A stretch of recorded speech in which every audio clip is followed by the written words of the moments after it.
I don't know what to do, Paulie. I'm sorry. That's on me. Good morning, everybody. It's Ben and Woods on 97.3 The Fan. Yeah, we've mixed some things up, and I told Paulie, well, Barry White, he is no more.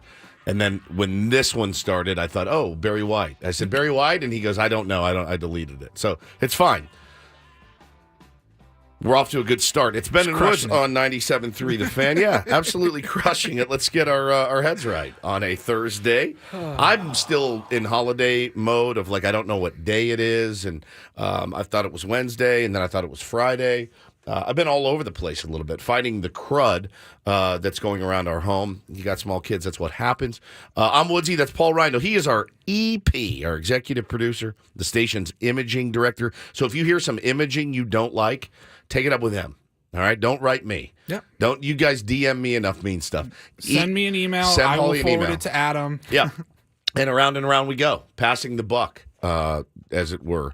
To my left is Benjamin Higgins, your friendly neighborhood sports anchor. Morning to you, Benjamin. Good morning. I'm an easygoing, forgiving sort of guy. Yeah. But I have to say, and Paulie, do you agree with me here? Woods comes in discombobulated at the start of the show. But wasn't it Woods who sent us 17 emails before the start of the year and had us get together for breakfast to make sure that everything was dialed in a little sharper, a little more focused going into 2024? That's a real thing. And now he's over here hacking up along and having no idea what music needs to be playing and still in vacation mode. Now, no, 3 days into the holiday mode, 3 days into the year. Correct. Holiday mode. It's not even holiday mode like I'm on holiday or on vacation. It's just the days are blending together. One child's in school, one child's out of school, one child's going to camp, one's not. There's all kinds of things going on. I'm just a bit of a train wreck right now, and I feel not great. But listen, my head feels all right. We can get through this today. Pipes are a little rusty. But that's okay. That's okay. We will get through it. I did. I woke up one morning during the break, and I had a lot of thoughts in my head, and I just wanted to get them down on virtual paper, as it were. And I started firing off emails to Ben and Paul. It was 3 o'clock in the morning. It was very manic, frantic behavior. I get it. Stone cold sober, by the way. It's not like I was on some 3-day bender and was let's write them my manifesto. No, it was I want to get this down on paper before our meeting. Here's some resolutions that we need to do for the show. Let's get yours together. Here's some things that went wrong at the end of last year. Let's fix those. We were sitting last night, as a matter of fact. We took a show road trip up to El Segundo. And it really struck me when the VP of product development for Callaway Golf walked out on stage and he said, we had a monster year last year. We had an incredibly monster year. We had to get back in the lab and figure out how to get better. And that's exactly what I thought. We have been doing so well.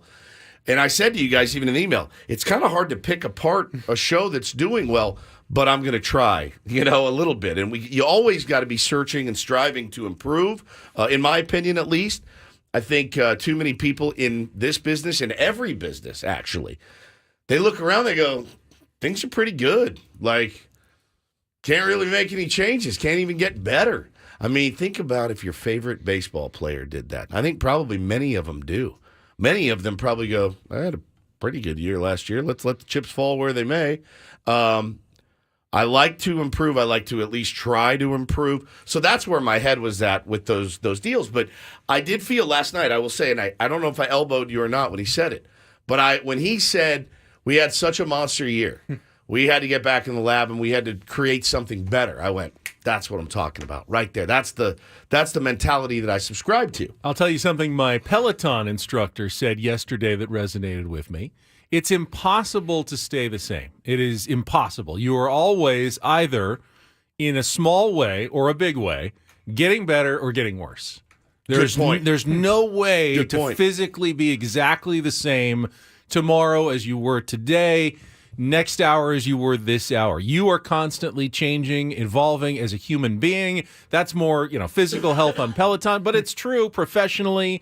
It's true in your personal relationships as well. They're either getting better or they're getting worse. It may be by such a small increment that you can't see, But there's no exactly remaining the same in life, because life is always about change. Every minute, every day, every hour, every second, you're always changing some way or another. I couldn't agree more. I think that's a really brilliant perspective. TJ in the chat just says, I don't do resolutions. It's about growth. Yeah, incremental growth, right? Winning an inch here, winning an inch there, whatever it may be. That's really kind of how I try to live, man. I try to improve. I definitely go down. No, I mean, I definitely downslide. I definitely spiral at times, but it's about trying to get back up. And so that's kind of where my head was at with that. But last night actually was really a fun, surprising night for the Ben & Woods crew. We were invited again to go to this new product brand launch. God, we all have hoodies on, don't we? Exactly, with white strings. Do. I mean, oh my God. You know how owners and pets start to look like each other? Yeah. I think after a few years doing the show, we're just starting to meld into We're just melding into one guy. Yes. They all have white strings. We're all wearing hoodies with white strings. This is amazing. This is absolutely... It looks ridiculous. It looks ridiculous. It looks absolutely... All right, I'm going to take... We do not plan. We do not plan this. We do not call each other at 4:30 in the morning and go, "What are you wearing? What are you wearing today?" Hoodie with the white string. All right. We're some sort of 7th grade girls who talk about what they're going to be wearing to school tomorrow. Dude. I'm calling Ben tomorrow morning and be like, "Hey, what are you wearing?" Look at this. You guys have the exact same sweatshirt. We do. Now, the reason for it is that we got this sweatshirt at the event that we traveled up to yesterday, and I want to thank Callaway, Jason Finley for inviting us up. It was an eye-opening experience. First of all, Callaway, simply the best. First of all, it was fun to do something together as a show that was really not. I mean, it was not like official work or anything. It was kind of like team building, I would say, for us to go up there and do something together. Yeah, don't worry, Adam. We're not expensing our Starbucks that we got. No. yesterday. Well, and the reason we had to do that is the event started at 5 up at Top Golf, El Segundo, right by the LAX airport. And so we knew we were in for just a gnarly drive up to Los Angeles through Orange County. I mean, we had no illusions that this was going to be easy. So we left at like 2:30, and I was still worried. Hope we're not too late, but I want to budget hopefully enough time to get there at a reasonable hour. We absolutely sailed up there in an hour and 25 minutes. I don't know what happened yesterday, how we got so lucky. There was no traffic at all. You guys, it was an hour and 20, and we get about 30 in, and Ben goes, "I don't want to say it, but," and I go, "Then don't." Like, shut up. I said, "Shut up. Shut up." I said, "Don't say it, dude. Do not say it." My camera's gone. What the hell? I hate this so much. Should have left your sweatshirt on. I said, "Don't say it, man. Do not say it." He goes, "No, I just mean like it." I go, "No, please." Our buddy Foster, the hillbilly from San Marcos, does this to me when we're playing golf.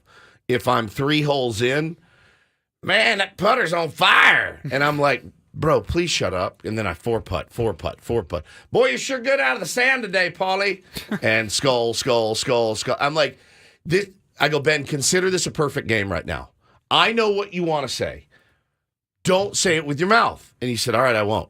120 to El Segundo. Ripped right up there. We had an hour to kill. So we go to a Starbucks, grab a coffee, whatever. Well, we pull into Starbucks because there's a sign, and then we realize, oh, no. It's just one of those Starbucks that's inside the grocery in store. Ralph's. And we don't want to go sit inside Ralph's the entire time. So we get back into the car. We pull back out to the street and realize, oh, no, there was an actual Starbucks across the parking lot. And so we pull all the way back around, back in, and sit at the Starbucks for like 35 minutes. So we're not an hour early to our event that we're supposed to be at 5. Yeah, so we walk in. We are pretty early. We're right on time. And it was pretty cool, man. They had badges for us, and here's a shirt and the sweatshirt that both the fellas are wearing right now. They've got them on. And then we got to see their new driver. They're making a new driver. It's called the A1 Smoke. It's incredible. Got to swing that, watch the presentation. Saw some, let's see, I'm trying to remember the litany of people we saw. We saw Dodger lover Eric Karros. Did not speak to him. We shunned him. So I think everyone out there should be happy about that. I had a few people that when they saw we were in El Segundo, they said, "What is you guys Dodger fans now? Like, what are we doing?" Just Callaway fans. So Dodger lover Eric Caro, saw him. We saw Bill Simmons, a noted That was wild. Right at the writer, end, yeah, podcaster. he's fairly notable. Dontrell Willis, the D Train, sharp dude. Jeff McNeil. Jeff McNeil from the New York Mets. I wanted to go up to him and ask him, hey, do your golf clubs still have that dorky thing on the bottom like your bat does? But I didn't want to get punched in the face, so I let that go. Saw some guys I love from Bob Does Sports. They do a podcast and golf content, and they're really, really funny. Fat Perez and Cold Cuts. A couple of guys, if you know those dudes, they're really, I was really geeked nice. out to see Rose Zhang, who's Rose like the Zhang hottest thing in women's golf right now on the LPGA she's Tour. the best player. I don't know that it's appropriate for you to call her the hottest thing in women's golf. I mean, that's very... Your mind is constantly in the gutter. Constantly. She's she's the hottest thing. Well, you heard him on the drive home. I did hear him on the drive home last night. So we're driving home. It's really 8:30. So we're on pace for a really, really good, get home by 9:15. Fantastic, man. We're driving along. Paulie's in the back working on a video in the lab. The dude always has his nose to the grindstone. I, at one point, turned my head to see, is this dude asleep? Because he was so quiet. He was. No, he was working on his phone. He's in the lab, dude. The guy's a grinder, and I love that about him. And I'm doing my normal thing where I point out signs along the roadway of restaurants and things as we're driving by. Buca de Beppo up here. First of all, I digress for a sec. As we're driving in, He's like a walking meme. and when we were killing an hour, don't ever kill an hour with this man in a car. This dude was... Oh, look at that. Fogo de Chão. Oh, look at this mall. That's a mall. That's a Nordstrom El there. Segundo was kind of nicer than I expected it to be, right around the airport there. I mean, Yeah, they had a Jersey lot Mike's. of upscale restaurants and shops, and it was different than I had never been there. And Look at that. It's I a was Lululemon. impressed and just pointing out my enthusiasm for the area. I mean, you can't stop him. Chick-fil-A. Yeah, and he'll mix up the cadence. Yeah, he'll go, oh, Starbucks, and then he'll go, Chick-fil-A. And you're like, yeah, McSkeedy's. I'm looking at him, and I'm like, are you out of your mind? So we get the thing, we drive home, we're on the freeway, and all of a sudden there's a bit of a lull in the conversation. We're listening to the basketball game, and they go to commercial. All I hear is this. Hooter. I looked at him. It was out of nowhere. He goes, Hooter. And then I look up to my left. Well, there was a Hooters, and the S was blown out on the side. That one right along 405. I'm sure everyone's driven by it before, but the S was out. So. The S It was out. right where the giant IKEA is. Yeah, and he just matter-of-factly, silent in the car. Hooter. Hooter research. We could have stopped and done some research at Hooter. I laughed. I laughed so hard in the car, and I looked up to the content gods, and I said, thank you. That was the moment that I had been waiting for all night. He didn't trip and fall. Paulie didn't slip and drop a drink or something. There was nothing it was just a really fun, cool night. And then driving home, Hooter is all I hear in the car. We had such a good time. Always great hanging out with each other. And we got a good show for you today. We're doing something that we haven't done in a while. And we used to do things like this all the time. We're going across the pond to talk to, allegedly, the biggest and maybe only San Diego Padre fan in Wales. I don't know a lot about Wales. I want to learn more. We're talking to, he goes by WelshFriar. His name is Tom. He's got deep, syrupy pipes. Way deeper, more syrupy than yours, mine, Paulie's. The kid is a star. He's going to be, he's making content now. So I want to talk to him. I want to get the scoop on what it's like living over there. What's the weather like? How did he become a Padres fan? In Wales, England, or Wales, UK? Is it Wales, UK? Yeah, England's different than Wales, but they're all part of Great Britain and the United Kingdom. What is Great Britain? Great Britain's the island that includes Scotland, Wales, and England. And what's the United Kingdom? The United Kingdom is that island plus Northern Ireland, which is on a different island, the island of Ireland, and we put all those four countries together, you get the United Kingdom of Great Britain and Northern Ireland. We make it a little more difficult than we have to at times, I think. So I'm excited to talk to him. That's going to be great. And then the great Chris Rose will join us at 8:35. Always a pleasure to talk to Rosie. So good, fun show today. Got Padres news for you. We got everything. We got everything you need. We'll There's update no reason. you on the signing, the coaching staff. We'll hear from Mike Shildt as well. All coming up with Ben and Woods. Hooter. It's time for some research. Hooter. Ben and Woods. Hooter. After a check of traffic. By the way, if there was yesterday, none on the 405. Not one bit None. of traffic. There and back. None at all. Round trip. We made it to El Segundo in Under 3 hours. Under 3 hours. Round trip. Round trip. There and back. It's going to be our year, boys. Tell you that right now. I hope Kelly has such a good day. We'll check with her and then back with more. Ben and Woods on San Diego's #1 sports station. Woods will fix his camera here on 97.3 The Fan.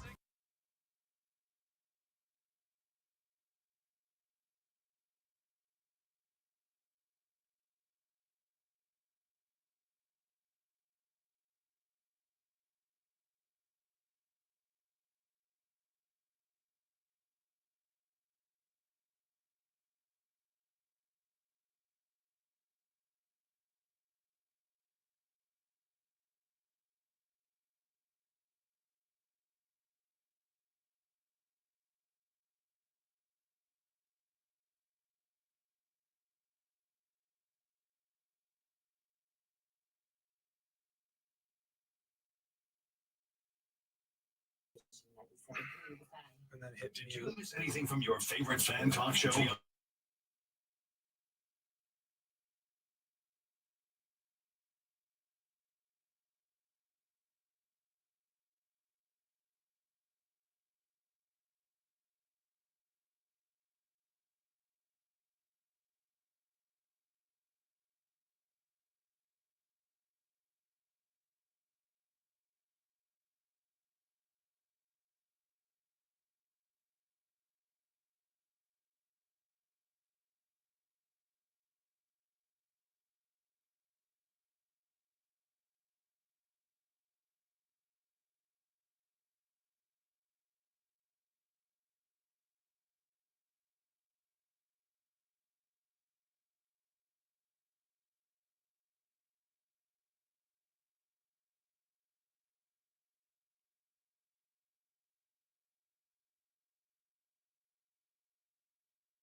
Welcome back, Ben and Woods, 97.3 The Fan. I like this on the rundown today. Paulie has at 6:20, set the menu. I like that, Paulie. Is that new? You put that in there? That's been there every day this week. Oh, cool. Guess I hadn't noticed. Well, Thanks for noticing now. he's never worked in the service industry. Now's your time. Sir, may we hear the specials of the day, please? Well, the soup of the day is corn chowder. Delicious. I'll take that. I'll have that. But our special is quite special today, and I do recommend it because coming up today for the first time ever on the menu at 10 o'clock, we will be featuring the Annie and Elston program here on 97.3 The Fan. This is the big day. Big day. Welcoming Annie Heilbrunn and Craig Elston to our lineup. They will be following us from here on out for the next 4 hours after we're done, before Gwen and Chris come on the air, and I am looking forward to hearing their first show today. As am I, and our brilliant, hardworking Paul Reindl came up with a great idea last night on the drive home. He said, hey, why don't we not do a crossover with them tomorrow? Because that feels a little bit like we're stealing their thunder. And I said, I thought about it, and I went, dude, you're absolutely right. They deserve to come in at 10 and do their open their way. And in fact, I said, If we were starting a new show and we were starting 10 to 2, 10 to 2. I would want to start at 10. I would not want to come at everyone- 9:45. That first impression, Yeah. I want our show open Yeah. and all of that. I'm sure they've got some jitters. Like, let's just let them do their thing. Hell, they can do their own thing tomorrow. They That's can do what their own I thing said. next week. And Paulie, it was really forward-thinking and smart. And I had not even considered it. And I said, that's what we're going to do. So no Like, look, crossover. I'd love to have them in at 9:40. I'd love to have them in at 8:30. I'm to. dying. Come do an hour and a half with us. But the right thing. let them do their thing their way. And let's keep it that way for a while. Yeah, I agree with that. You got to give them an opportunity to come out of the gate firing the way they want to come out of the gate. No doubt. So we will be waiting with bated breath for 10 a.m. But before that, our menu will include obviously some Padres baseball. Of course, 3 minutes after the show ended yesterday, Padres dropped some news. No, it was 1 minute. 1 minute after the show yesterday, Padres dropped news of their coaching staff, which during the show you asked, what, they still need a coaching staff? And I said, they will announce it all in one fell swoop. At some point, they will just send out a release, and they'll have every coach listed. They did that, so we'll get in to the coaching staff. They did eventually sign the South Korean reliever. Woo Suk Go is what they the Padres said was the correct pronunciation of their new reliever's name in the release. Say it again. Woo Suk Go. His first name, his given name is Woo Suk, and then his family name is Go. Woo Suk Go. That was fast. Ooh, suck, go. So Woo Suk Go. So We'll give you not woo, suk. It's spelled WOO-SUK, but according to the Padres, Ooh Suck Go. Suck Go. I'm not going to devolve into childish laughter. I'm not going to. I refuse. Ooh, suck, Ooh, go. Suck Go. Love it. The that news also came with some more trade rumors involving the Padres' other Korean star, Ha-Sung Kim. We can jump into that as well.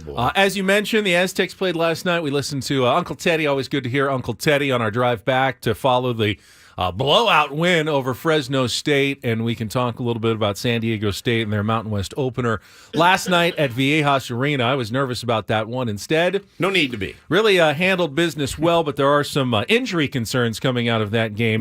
We can jump into those as well. As you mentioned, we will be joined by Padres fan sensation WelshFriar from all the way over in Wales, which is part of the United Kingdom and Great Britain. As I learned this morning. Coming up at 7:35, and then at 8:35, one of our favorite baseball guests. We try not to overuse them because we want them to say yes when we ask. He's We'd really have him on twice a week. He's really good, and I would have him on, I don't know, every day. He's also very busy because he does baseball, he does national broadcasts of. He also does NFL Network. He does NFL Network. NFL Especially during the Network, playoffs. and he's a great guest on just about any topic.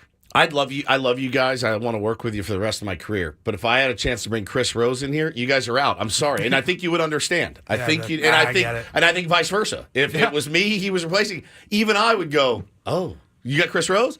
All right."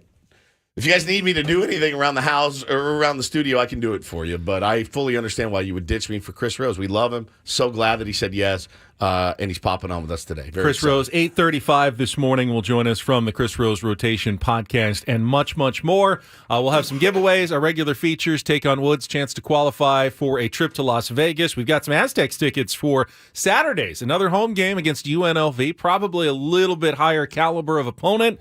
Upping the ante a little bit for a Saturday afternoon game. You could head. It was sold out last night, so it's hard to get these tickets, but we will be giving away a pair for that game on Saturday afternoon against the Runnin' Rebels. And by the way, that will also be a nationally televised game, not like real. I think it's real CBS that's carrying that game It's Saturday on afternoon. Saturday afternoon. Like for the entire country, we'll be watching the Aztecs. So you want to look good when you're maybe someone who actually votes in the AP poll will be watching that game, so you can finally impress someone enough to get back into the top 25. We got our football threesome today. We'll look at some of the playoff clinching scenarios coming up in the NFL during that segment at 9:20. Is there anything else that you'd like to hear about on the menu, sir? No. Can I get you some waters? Would you like to start with a beverage? If you have any Alka-Seltzer, I could use some of that. Still or sparkling, sir? Well, that would be sparkling. If it's Alka-Seltzer. that's true. Yeah, it would definitely. I don't want still Alka-Seltzer, I'll tell you that. I always order just the regular tap water. You know what? I do too. Even me, who loves to burn Fancy money. Ben, yeah. I can't go with the bottled, the extra upcharge for the fancy water at a restaurant. I'm with you. And I don't like sparkling water. I don't either. I don't like it at all. I'll get the bottle of still water when it's like a nice steak dinner. Even and then, when they offer it, I'm like, what am I trying to save $4 here? I feel like because I'm already dropping $250. But I feel like they back you in a corner with it, especially if you're on a date, with your wife, or even if it's you're like, tap's fine, and you can feel her judging you. You're like. It makes a huge difference if they say still, and you can just say, okay, that's tap. But if they say tap, then you feel like if they say tap or water. bottled or sparkling or tap. They'll sell more bottled water if they say tap or bottled. That's true. But it also sounds kind of crass just to say tap. Yeah, tap. We're just going back to the sink in the kitchen, putting your glass under it and bringing it out to you. Always trying to back you in a corner in those restaurants, especially the nice ones. God. Can I add some shaved truffles to that as well? For sure. Yeah, yes, sir. $16 an ounce. Thank you. All right, good deal. We're gonna have a fun. Say when. Say when. We're gonna have a fun show today. We're into having fun. Thank you for being here. When we come back, we will hear from the skipper of the San Diego Padres. Had Mike Shildt news conference yesterday talking about not only his coaching staff, but just what's been going on since he was hired as manager. Haven't heard a ton from Mike Shildt since then. So get an update on the progress of preparation for the 2024 season, which is just over a month away from spring training. That is coming up next with Ben and Woods on San Diego's #1 sports station, 97.3 The Fan.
Well, we kind of broke it down yesterday, but the Padres did, in fact, add another relief pitcher yesterday, officially signing Korean right-handed reliever Woo Suk Go. To a 2-year contract with a mutual option. Kind of broke it down yesterday, but the Padres did, in fact, add another relief pitcher yesterday, officially signed. Thank you for the repeat of what I just said. That was weird. That was What in the strange. world I have was no that? idea what was going on right Weird there. morning but, already.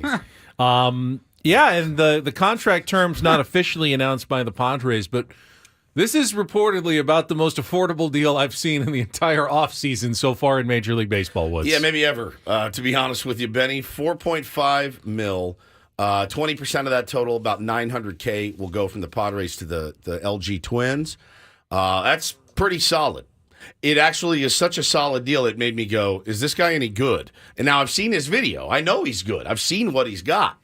But it's so little money, and it's so uncharacteristic of the squad lately that it gave me pause. It's not as though other teams don't need help in their bullpen. And if 100%. there was a guy that they thought could be a solid, serviceable, 7th, 8th inning type guy, even a closer, at that price tag, you'd think there'd be a lot of teams on him, which would then drive up the price. So, yeah, I think there's a big, at least caution flag when it comes to, okay, why is this so affordable? Now, there are a couple of reasons floating out there. Because he is so young, he's just 25 years old, there wasn't a lot of thought around Major League Baseball that his team, the LG Twins, was going to post him and make him available to Major League Baseball. So they didn't, there may not have been the thorough scouting on him by a lot of teams because he just wasn't on radars out there. That's so hard for me to believe.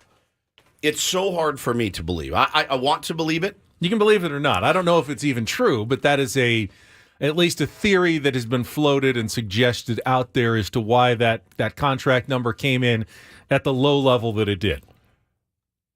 I feel like everybody knows about everybody. Right now, you can have different. Paulie can look at a player, see something different than I see, and what you see, what AJ Preller sees. Or any of his guys. They can look at somebody and go, I don't see it. And Paulie could say, no, this is why I like him. That's fine.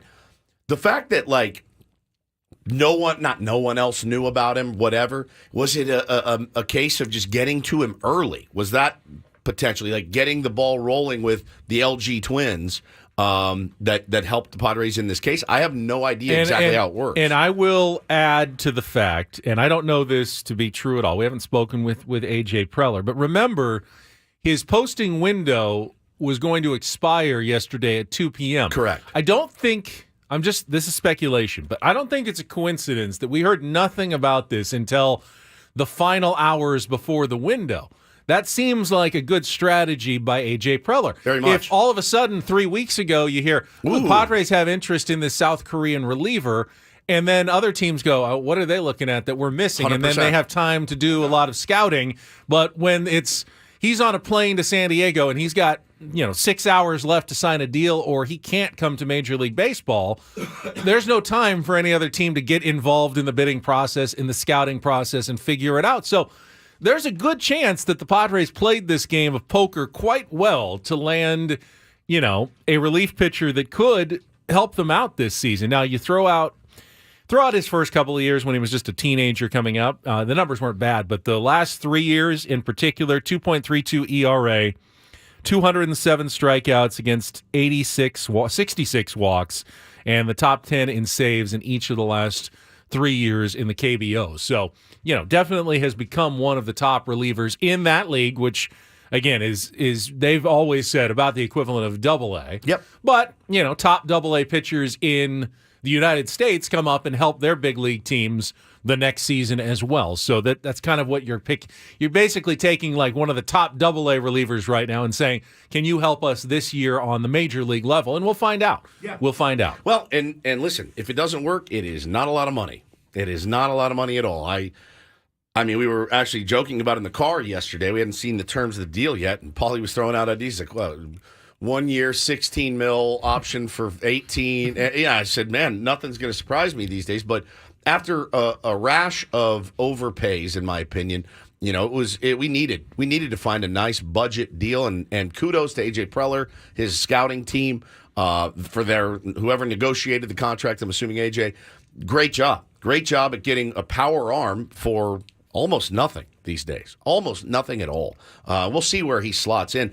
So I did not jump on the Zoom yesterday with Mike Shildt. I'm excited to hear this audio. All right, we'll get to the announcement of the coaching staff and what Mike Shildt had to say yesterday right after this check of traffic on 97.3 The Fan. From the 97.3 The Fan Traffic Center, here's Kelly Danick. Traffic is sponsored by Valvoline Instant Drive-Thru Oil Change, your 15-minute instant drive-thru oil change. Several problems we're dealing with right now. Northbound side of the 805 near the 54, there is a stalled vehicle over to the right shoulder. Tow trucks rolling up to help out with that. The northbound side of the 5 near Palm Avenue, there is a collision. Solo vehicle crash, not showing if any lanes are blocked. Also traveling on eastbound 8 before College, an accident being cleared from the 2 left lanes. And westbound side of the 52, an accident right at the northbound 805 connector ramp. Stop by any of the 30 San Diego Valvoline Instant Drive-Thru Oil Change centers. You don't have to get out of your car. It usually only takes 15 minutes or less. Visit SoCalOilChange.com for discounts, locations nearest you. Valvoline Oil Change centers are open 7 days a week. I'm Kelly Danick with Ben & Wood, San Diego's #1 sports station, 97.3 The Fan. Now, don't feel like you're a bad Padres fan if you don't know some of the names that were announced on the new Padres coaching staff. A few, of course, are familiar returnees, including pitching coach Ruben Niebla, bullpen coach Ben Fritz, and first base coach David Macias. We heard about others like hitting coach Victor Rodriguez that had been announced previously, but a lot of the other names are probably unfamiliar to you. Third base coach, infield and base running instructor Tim Leiper, Leiper. Assistant hitting coach Mike McCoy. He's been a Padres minor league manager, including at Lake Elsinore over the past few years. Grossmont High graduate Ben Joe Musgrove, yep. And USD as well. I know the San Diego connection is strong, and has nothing to do with the former San Diego Chargers. Everyone's jokes were hysterical. Yeah, though. They were hysterical. Keep them coming. Assistant hitting coach Pat O'Sullivan. Good Irish. We needed an Irishman on there. Catching coach and game strategy assistant Brian Esposito. Major League field coordinator Ryan Barba. Game planning and coaching assistant Peter Somerville. Bullpen catcher and coaching assistant Alberto Andrade, and Major League coaching assistant Morgan Burkhart. Yep. Now, there was one position that you probably noticed did not get announced. Bench coach, because they're not going to have one. We'll let Mike Shildt explain a little bit more about how he came up with that coaching staff in particular.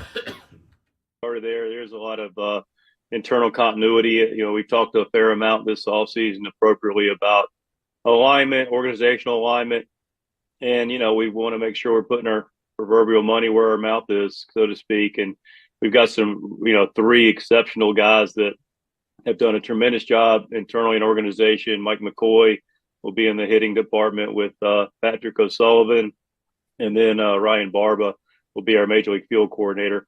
All 3 of these guys, pretty much homegrown guys. Barb's comes from the Angels, but, McCoy and Sully have been here. Started their coaching careers as homegrown Padres, and just know that it's very important to promote from within, create that continuity that we're going to continue to develop and make extremely strong and a big part of our Padre way of operating with our player development and graduating homegrown talent. So it's a good starting point to talk about our staff with these guys, and congratulations to them on their promotion to big leagues. So this strategy there, and it's not a coincidence, because as the Padres are going to start bringing up some of their younger players, I think the idea is clear. They want those players, when they come up, to be familiar with their instructors when they get here, because they've worked with a lot of them in the minor leagues already, and Shildt was asked about that organizational philosophy about the young talent coming up through the system with the coaches at the same time. That's a part of it, man. It's part of the goals for the organizational alignment to create that synergy between the big league staff, the player development department, and then making sure we're keeping an easy transition into what can be a challenge for players as they come up to compete for a championship caliber club that we expect to have in San Diego. So that's really important, not only in the hitting department, you look across the board against our whole staff. One of the many things I love about this staff is the experiences they have. This is a group that has really fought and earned their way as players to get the most out of their careers. As coaches, like I said, they've managed, they've coordinated, they've gotten dirty in the sense of getting in the, on the field and coordinating different programs. And so they know what players and what it takes to be able to teach, communicate, immerse themselves with the players. And, all these guys have clearly done it because they care about players, which is why we're here. So, a little bit more maybe to answer your question, but, it's definitely a factor to make sure that there was an experience level from a teaching and a coaching standpoint from a lot of different levels, including the big leagues, to round out our staff for not only our big league players, but the players coming up. All right. Yeah, just to follow up. Woods, what's your thought there on just the fact that we're not familiar with a lot of these coaches? There's not a lot of ex-major leaguers whose names we know, like under Bob Melvin, with guys like Matt Williams, former managers, people with a lot of big league experience. You're not going to see that on Mike Shilt's staff. I don't care. I really don't. It doesn't affect me one iota. I can certainly see their narrative, and I think that narrative makes sense when you say it like Mike Shildt just said it. I believe it. I think it does make sense on paper. I don't care who coaches the team. I really don't. I'm not going to get up in arms about it at all, one way or the other. I mean, again, you could bring in Barry Bonds, and you could bring in the biggest, best of all time.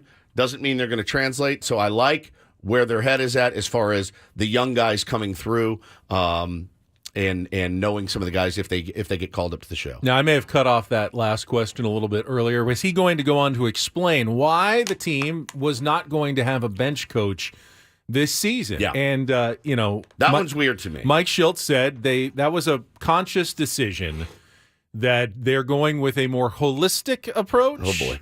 Which, Espo will take over. Yeah, go ahead. Espo would be like a two-headed deal. Like Espo will take over a lot of the game decisions. And then I would see Ruben being the guy that takes over the pitching side of it. But they also said that Barba, if there's ever a situation where Shildt gets ejected, he would be the guy who takes over as manager, which the bench coach traditionally does. Now, I guess the idea is that you keep everybody focused on what their area of expertise is, and everybody has their lane, pitching, hitting, strategy, and they're going to continue to do that no matter what, and they'll all just kind of take on roles of a bench coach going forward. This is an unusual strategy, though, for a Major League Baseball team. I think that's the thing that jumped out at me yesterday, the unusual strategy. And I think I said it in the car to you yesterday. I think my quote was, why do they do weird stuff? I think that was the quote from me. I think it was. Why do they do weird stuff? I'm sure that was the quote of a lot of people. I think so. Padres I think fans. that's a fair question. That's why, Like every once in a while, you could just go the conventional method. Yeah, I agree. When you start using words like holistic and stuff, that's when it gets me a little bit panicked, right? I'm like, oh boy, all right. Now, like I said before, I really don't care who the coaches are. I don't. I do think it would be important if I were a manager to have a bench coach. But again, if they're going to be using words like synergy and holistic, it does sound like there's going to be a lot of collaboration. And I will say it. And I know there's people in their car right now saying he's not going to say it. I'll say it. When you hear words like that, it doesn't do a lot to dispel the narrative that A.J. Preller pulls the strings. It just doesn't. It doesn't do a lot to snuff that out like a cigarette butt, right? You see where my head's at here. Yeah, I mean, but if you took that a step further, you could say if AJ really wanted to pull the strings, he would put his own guy as the bench coach and the guy who reports to him and reports on what Mike Shildt is doing. And How do we know that a lot of those guys, I'm sure Most a of lot those coaches, are his decisions. Most of those coaches were in the Padres organization Correct. before Mike Shildt was. Well, that's true. Yeah. But of course, and AJ hired all of them. But of course, yeah, you didn't see the exodus from St. Louis, and I know, Skipper is a couple years removed from St. Louis, so people change, the revolving door. I get it; it happens in a lot of organizations. I will say that it doesn't do a lot to dispel that narrative, but again, I will stand on my original point. I don't care. Figure out who can teach these guys how to hit with runners in scoring position, teach these guys how to drive in a runner from third with less than 2 outs.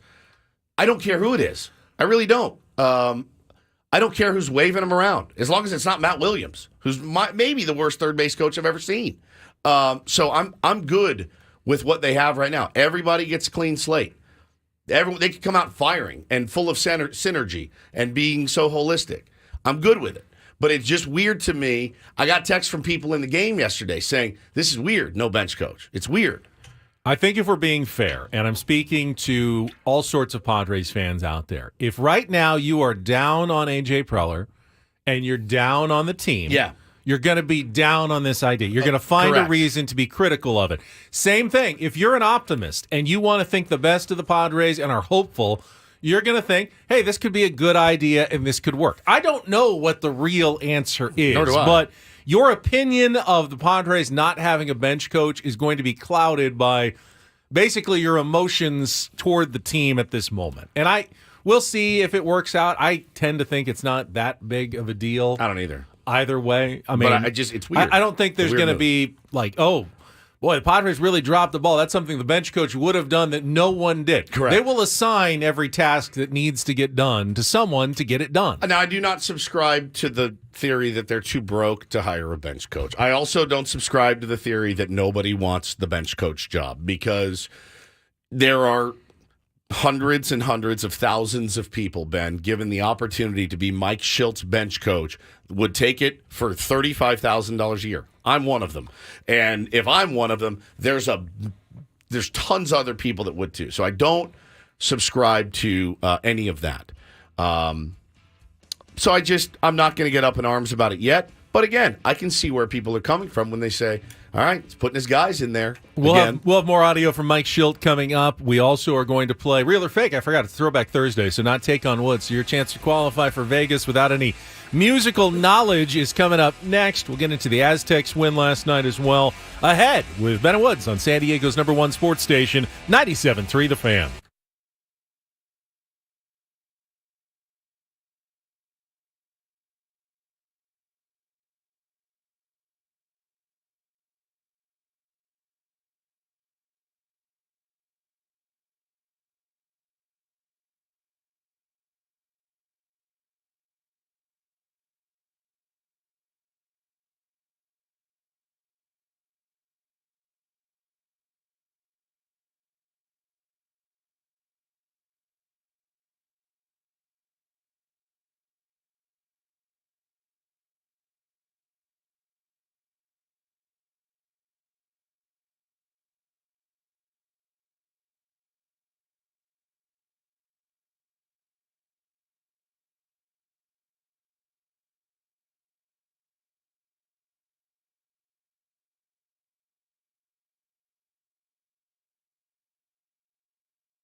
All right, first landmine for the Aztecs successfully dodged last night. Yeah, navigated. With Fresno State. And that's a team that oftentimes gives the Aztecs fits. They barely escaped with a win last year on the road against Fresno State in their own meeting. Of course, Justin Hudson is a former Steve Fisher assistant, working with Brian Dutcher for many years. So he knows the Aztecs inside and out, often has a pretty good game plan, has a really good defense.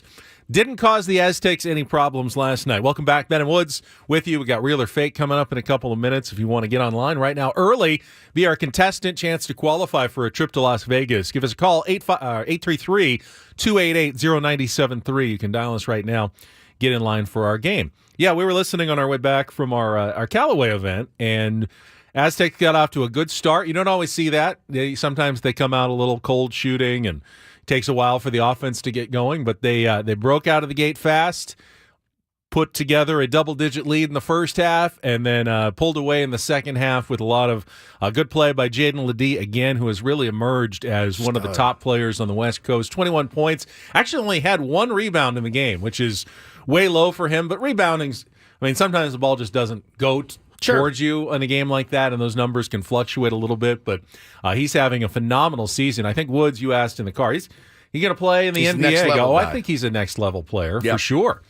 My guess is he'll get a lot of attention, draft-wise. He's got the body, he's got the physique for it, the strength, and the skill now that he has added a little bit of three-point range as well to his game this season. That mid-range jumper will play in the NBA, makes his free throws, gets to the line, won't be pushed around by the big bodies. He went up against bigger guys yesterday against Fresno State and didn't have any trouble as the Aztecs went on to a 74-47 win. I'd love to say all is right with San Diego State because the team continues to look better and better. The start of the season, it was like, they're not getting much out of their bench. Depth is a problem. Now guys are coming off the bench. Darion Trammell continues to be a bench player, but, giving them quality minutes off the bench every night. Unfortunately, that depth may be tested a little bit more because in the first half, Reese Waters came down, landed on a guy's foot, and you could see he turned his ankle, ended up not returning to the game. Let's see. They also Bird also got hurt in the game last. Miles Bird got hurt. Miles or Micah? Miles. Micah Parrish. Miles Bird also had like a turf toe, they called it, injury. Both of those guys left the game, and their status, obviously, for Saturday is going to be determined in the next couple of days. But with the way Waters has been playing and stepping up lately, you don't want to lose him for any significant amount of time. They didn't need him yesterday. Didn't score any points. Only played a handful of minutes, and the Aztecs still ended up with a 27-point victory over Fresno State. So, boy, we were worried about that 15.5-point spread. That was they covered that fairly easily. Yes, they did. 5 straight for the Aztecs, Benjamin. And you were worried about that game. It was never in doubt. Really never in doubt the entire game. Very unusual for not just San Diego State, but San Diego sports fans in general. Fair enough, yeah. Games that just should handle are not stressful. And you just won, and they did what they were supposed to do, and they handled their business. Paulie made another great point in the car yesterday. He said, well, luckily we didn't make it into the top 25 poll because we most assuredly would have lost that game. Bet the house on Fresno State if that happens. Because once they get ranked, every time they've been ranked this year, boom, next game, they're out. So, hey, just outside. Just outside. It's perfect. Yeah. 26. Live at 26 for the rest of the year. You may not lose again. So, really, really huge win for them last night, Benny. And it's great to hear the great Uncle Teddy on the call last night. It is. We had so much fun. Good. Yeah, good. We had so much fun driving home, imitating Uncle Teddy. And I did say, out of everybody... Ledee kicks it out to Trammell. Good. It's good. Good. You can ask him. That's my Aztecs. I said in the car, I go, out of all the people that I've met in the San Diego sports scene in the last 14 years of being here, no one terrifies me more than Uncle Teddy Leitner. He's the nicest, kindest, sweetest man. But I'm so in awe of him when I see him that I'm never comfortable. He has an aura. He has an aura. If I see Mud Grant, I can walk up to Mud and rub his bald head. I can walk up and be like, anybody, Jesse, Don, even Uncle Teddy. I'm like, hello, sir. It's good to see you, sir. You're looking well, sir. He terrifies me. Did you ever work with him? like work with him? Never like at the same place at the same time. I've had him as a guest in studio television many times, and I still was kind of terrified. He walks in the door. He's still Ted Leitner. He's Ted Leitner. I mean, he's always going to be Ted Leitner. One of my favorite stories he told was a guy got traded here, I think, from the Dodgers, and he like sought out Uncle Teddy, and he was like, "Hey, by the way, our entire clubhouse hates you. Everyone hates you." And I thought to myself, that's what I want. You may get that story someday. That soon. Yeah. Sir, you're a moron. So fantastic. What the hell is wrong with you? The best. Just don't ever bring up his suitcase when Oh he's calling my a basketball goodness game. gracious! It's the one of my legendary favorite clips. Mountain West tournament You got security it. Paulie's got suitcase it. story. Oh, 57-56. Aztecs. These guys are unbelievable. Unbelievable. Driving. Down the lane. They get it. We got a broadcast here, and you're worried about a suitcase. Unbelievable. Oh, God. These people are unbelievable in this arena. They got security guards think they're guarding the Pentagon. Coming over here, interrupting me during a broadcast to worry about a suitcase. Unbelievable. Stupid. Totally stupid. At the line. Excuse me. Bairstow, free throw, of course. He can't miss. New Mexico comes on back on the and one by Cameron Bairstow to take a 59-57 lead. Had a guy reach over my shoulder, tapping me on the shoulder, asking me a question during the drive there by Cameron Bairstow. Because my suitcase is behind the chair, and he thinks it's too much in the way by these morons that think the terrorists are honing in here on the Mountain West Tournament in Las Vegas. Absolutely. It's just the most elite part of a broadcast that has ever happened. Do you think he got smacked for that a little?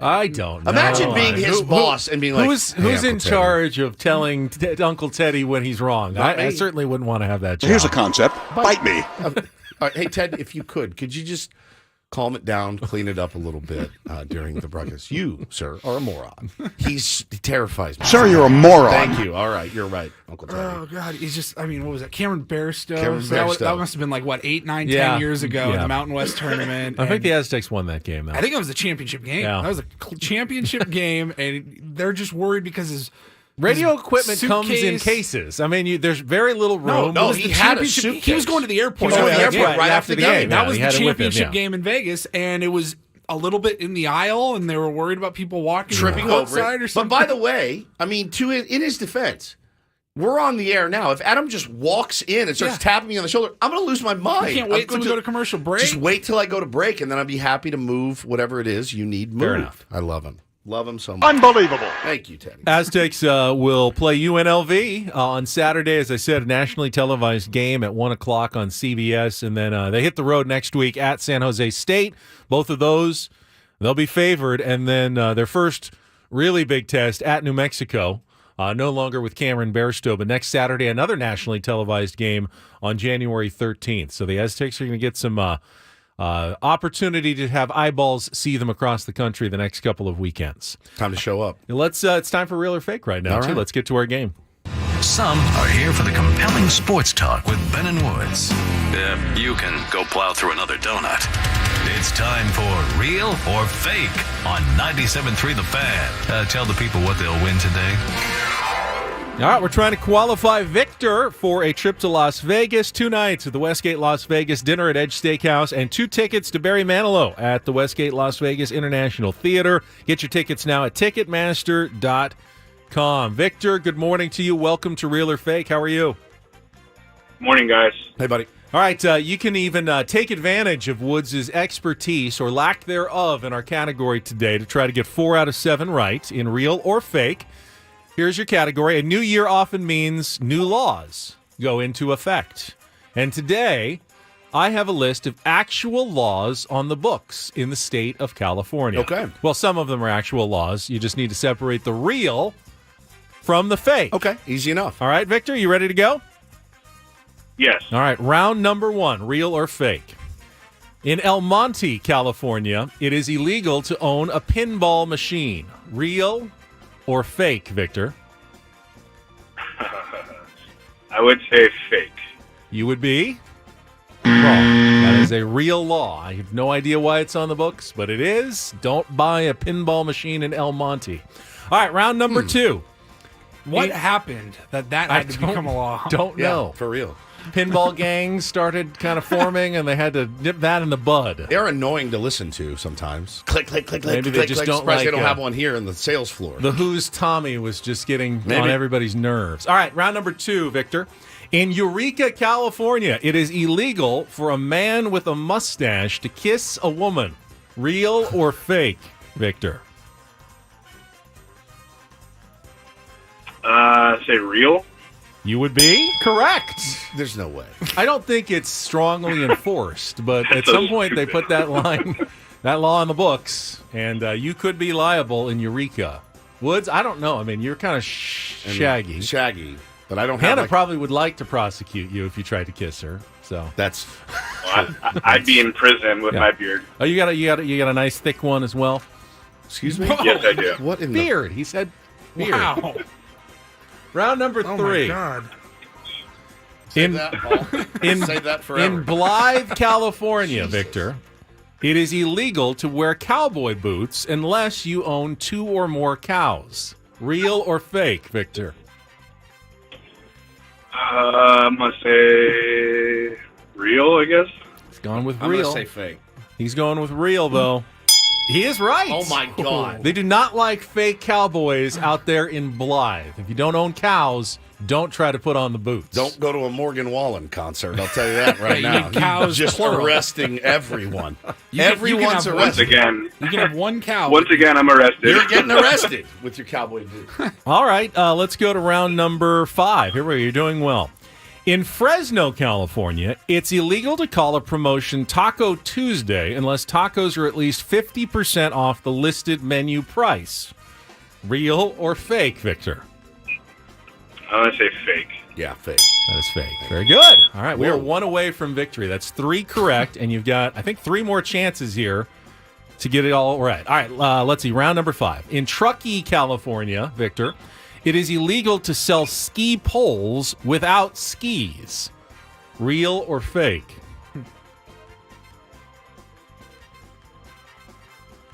I'm gonna say fake. Fake.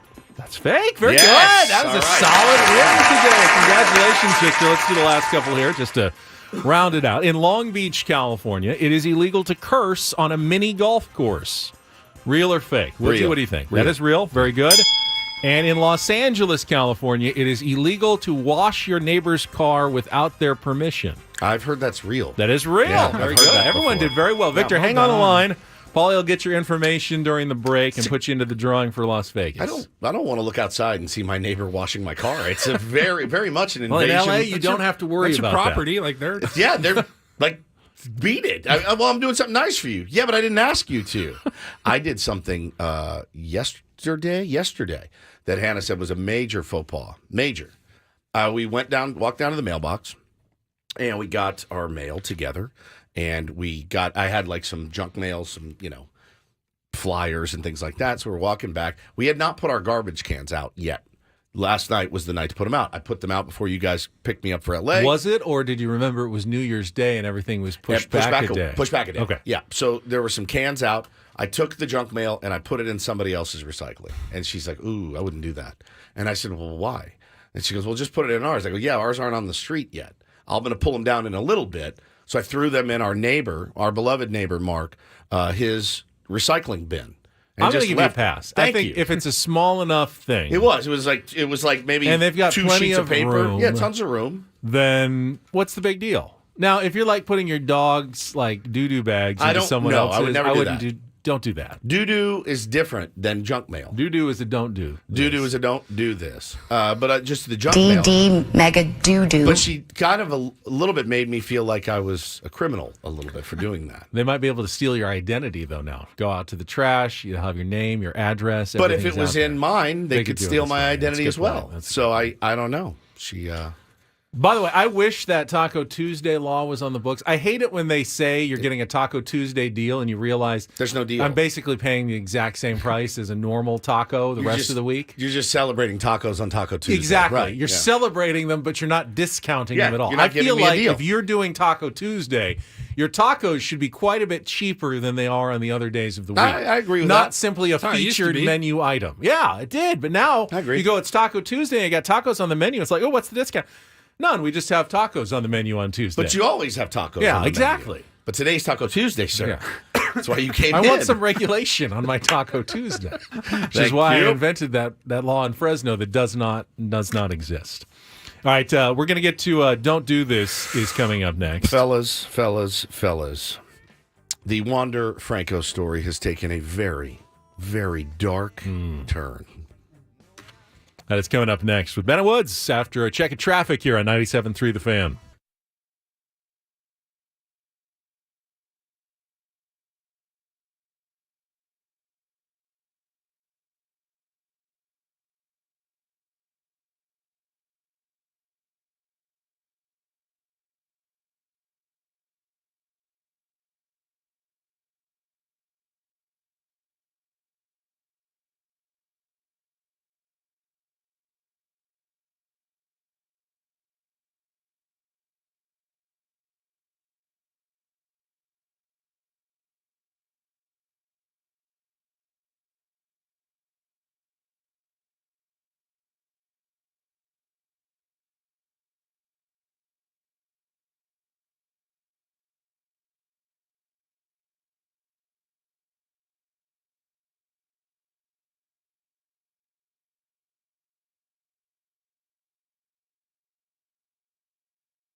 You know, we could have changed that for a new year.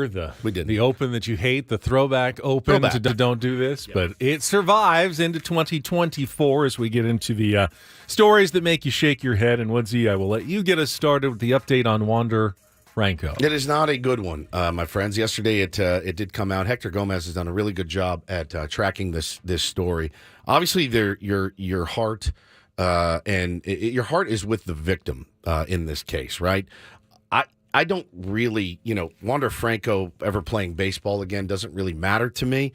I hope that the victim and her family. Now, her family, though, Ben, is a big part of this story as well, because now it's been alleged that Wander Franco, along with his mother, have been making payments to this girl and her mother. She's 14 years old. And when police raided their home, they found a lot of cash, I think it was $37,000 American, and they have tracked it now to Wander, his mother. It was hush money. It was paying her off for their inappropriate relationship, their illegal relationship. Alleged. Yes. And so now the mother of the victim, along with Wander Franco, they're going to be in some serious trouble. And again, the victim comes first in this. I hope that she is okay. I hope that she gets the help that she needs. Wander Franco, it does not look really, really good for him. 2 people have filed legal action against him, and a third has accused him of improper behavior. And so it's just an awful, gnarly story up and down. But yeah, they found the cash. They've tracked some accounts as well, leading them all to Wander Franco and his mother, who helped him cover this up. I'm going to throw a curveball, an unannounced curveball into Don't Do This right now. Because if you're watching on our YouTube stream, you'll see behind me that the sun is once again rising to the east in San Diego as it does this time of year. Yes. I know who's getting this. Adam's getting this one. Yep. And our boss Adam is getting this one because it was a real problem on Tuesday as well. Yesterday it was rainy, so it was dark and cloudy outside. It doesn't make it a problem, but we have very thin sunshades and they don't really block the sun. So people watching, I don't really have anywhere to go other than right here. And we asked the Adam and the engineers, is there something they could do to maybe, make it a little darker so it's not such a distraction? And Adam said, well, we have shades. You just have to lower the shades. Yeah, pull them down. There's a cord, like a chain, and you pull down the shades. Right. Yeah, like we've done on every show that we've been here in this building for like 4.5 years. They're down. They're down. Mine are mostly down. They're down right now behind me. I know if you're not watching, you don't see this, but it's so bright you can't tell they're down. Adam did not believe me when I said, yes, the shades are down. No, you have to roll. Pull it you actually down. have to pull them down. They're not automatic or anything. I know how blinds work. I'm 48 years old. Yeah. I've lived in houses that have blinds with chains, and I know how they work, and they've been down this whole time, and yet it doesn't block the sun behind me at this time of day, at this time of year. I'm surprised he didn't tell you, did you try unplugging the blinds and plugging them Plug them back in? and blow into it. I mean, I thought I was going crazy. Like, is there a second set, like in a hotel? He did. Where He they asked, have, is there a darker? Yeah, like the is there? blackout Am I missing some set of curtains I don't here? think That so. there's just the one set of very thin blinds that do nothing to block the sun behind me. So I apologize to the YouTube viewers, but I was going like, am I not understanding something? The blinds are obviously down. Obviously, we put the blinds down. That's the first thing anyone would do when they're trying to block the sun behind you. Oh my! You're like Jesus. Yeah. Hi, everybody. This is what it looks like when the blinds are up, Adam and the engineering staff. Now, Woodsy's going to put the blinds down, and they don't do a whole lot. Thank you for that. And thank you for not thinking that we knew how to pull the blinds down in the studio after 4.5 years. Engineers don't think much of radio talent. I can tell you that right now. They don't think that we're very bright. I do like that it's your year to go in on them instead of me. I'm always on the chopping block with them, but I'm glad that you're going nuts. And now let's get to this story. Is actually a mixture of don't and do this items. Mega do. There's really all together. There's really no do this in it. Other than there's a few do. I mean, it's sad for Tyreek Hill of the Miami Dolphins. His house caught on fire while he was at practice yesterday. His family was in it. It's obviously terrible. He left practice immediately to get back to the house. They had news choppers in Miami over the house with live coverage of what was going on. Now, the do this is the family got out safely. Firefighters were able to get there, be heroic, put out the flames, do what they were supposed to do. And we also had some bonus coverage of the entire incident thanks to Tyreek Hill's neighbor, who just happens to be the legendary Rick Ross, who lives right next door. It's unbelievable. Who got his phone out and decided to do a little man-on-the-scene coverage of his neighbor's house fire. Here's Rick Ross. Just my opinion. Must be an electrical fire because the smoke is getting thicker and thicker as the fire trucks stand here. More and more helicopters. God is great. It's unfortunate. The house caught on fire across the street, but, I checked with the firefighters. There's no one that was injured. Everybody was out of the house. Fire's under control. God bless the homie. You already know.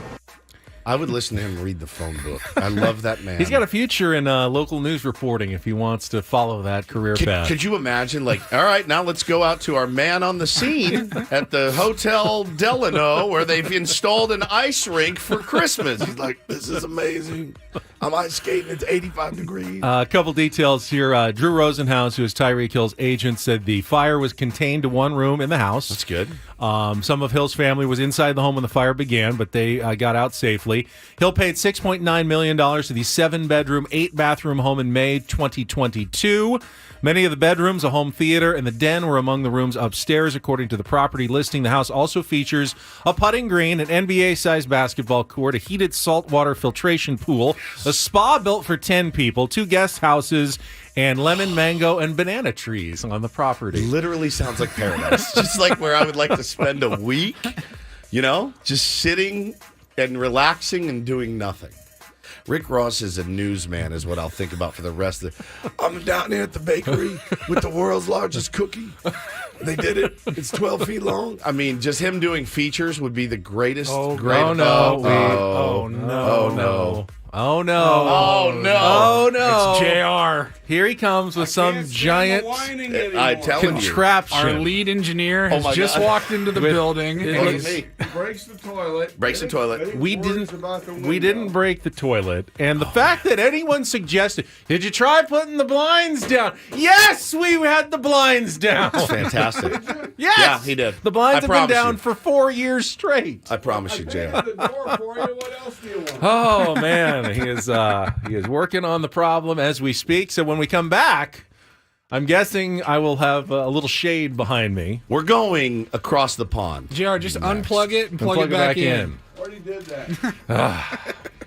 WelshFriar is going to join us. So excited for this. A new young Padres fan from across the pond. Content creator. Is going to be with us when we come back. Next with Ben and Woods on San Diego's #1 sports station, 97.3 The Fan.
All right, Elton, you satisfied? Yes. Problem solved. Man, That is much better. JR has Thank come you, through JR. again. Our engineer has put together.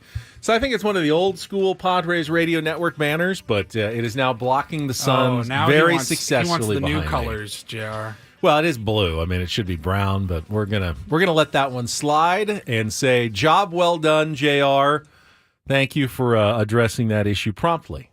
he gets very, very. This is how he is. So I apologize for him, JR. Thank you so much for doing that for us. And yeah, he was actually going to put foil on the windows like a crackhead, just foil up the windows. We were told there was some legal issue that they couldn't put like blackout curtains on the windows or screans or something. Can't do that, huh? That No.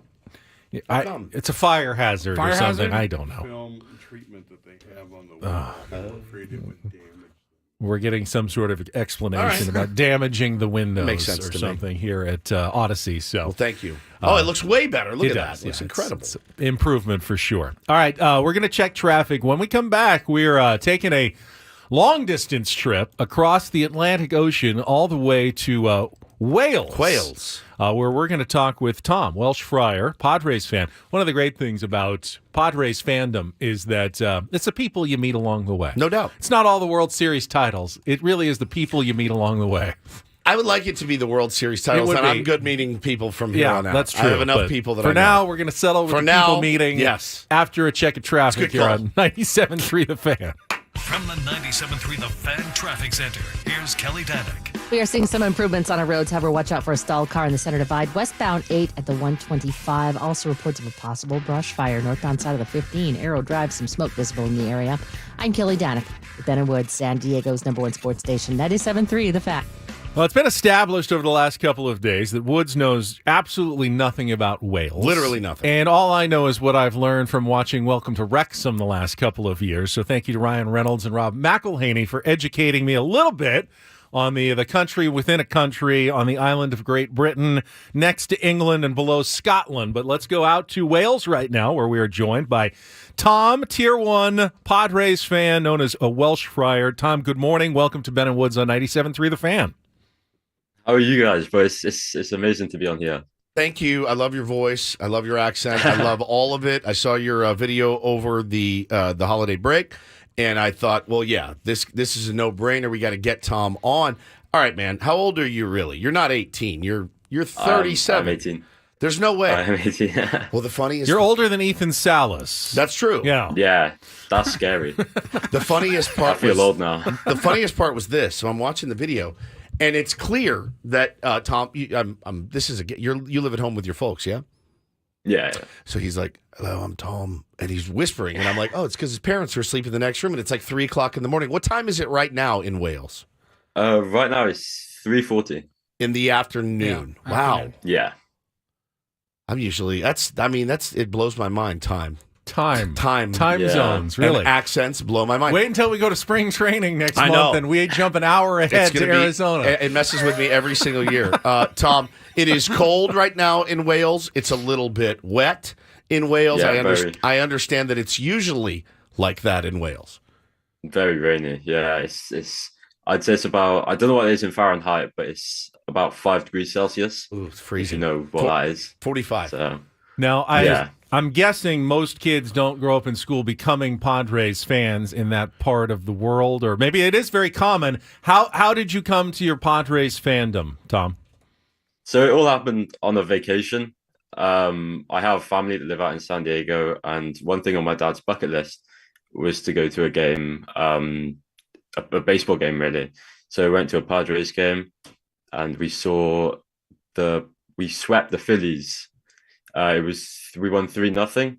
It was a game where Will Myers stole second, third, and home in the same inning. If you remember, that was my first ever game. And Clayton Richard threw a shutout, I believe, as well. A complete game shutout. That was a few years ago. So how old were you Yeah. then? Probably 13, 14, somewhere around there?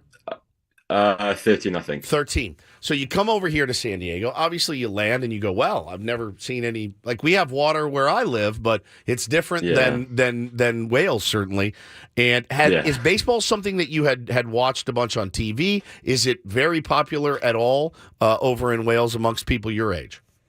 No, I hadn't watched it originally. I'd never really thought about it too much, but I'm a huge sports fan. I like soccer and rugby and stuff like that.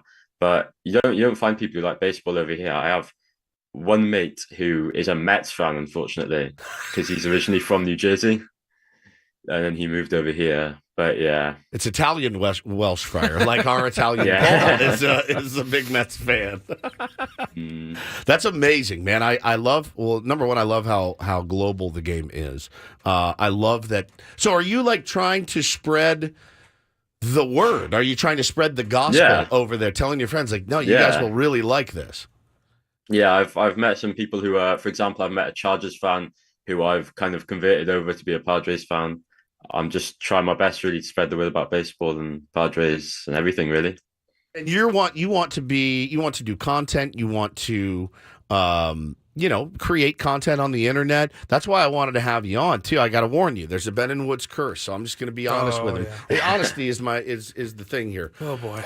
So sometimes we have had folks like yourself on, and then it's gone severely downhill after that. So just, Ben, do you have any advice for him? I'd say sometimes. I'd say every time. I'd say almost every time. So live like I would live, and you should be in good shape. Be like Ben, and you will be fine. Also, keep your wiener off the internet and out of women's DMs. I think is probably a good way. I will try that. All right, good. I have a question. Now, do you actually speak Welsh, Tom? I speak a little bit of Welsh. So I'm it's usually confused. people up What in do you North mean? Wales. So yeah, it's English. He's speaking Welsh right now. No, he's speaking English, and there's actually he sounds Welsh to me. I mean, there's like the words in Welsh. You can't really translate them. They have a lot of like Y's and W's and all jammed together. It's and a weird, like say weird a sentence for us in Welsh. Dwi'n dwlu ar Ben a Woods. And what does that mean? I love Ben and Woods. Say it again. Dwi'n dwlu ar Ben a Woods. Dwi'n dwlu ar Ben a Woods. Yeah. That's amazing. amazing. And Wales has the longest town name in Europe, which is 52 letters, which I can say. Yeah, please. All right, we're gonna get we got to get WelshFriar some gear. We got to get him some stickers. Yeah, Paulie's gonna take care of you, WelshFriar. Man, it's really fun for us. I do love your pipes. Do they have sports radio in Wales? We have a bit, not as much as over here. So it's like a little bit, but it's quite big. It's quite mainstream, and that's all we've really got. I don't understand. So like is there like a Ben and Woods of Wales, and they come on and they talk about cricket and rugby and soccer, football? Not really, no. No. Hey, there's a market for us, guys. Oh, there you go. Now, do you cheer for Wrexham, or are they just a bunch of Americans and they're actually hated over there?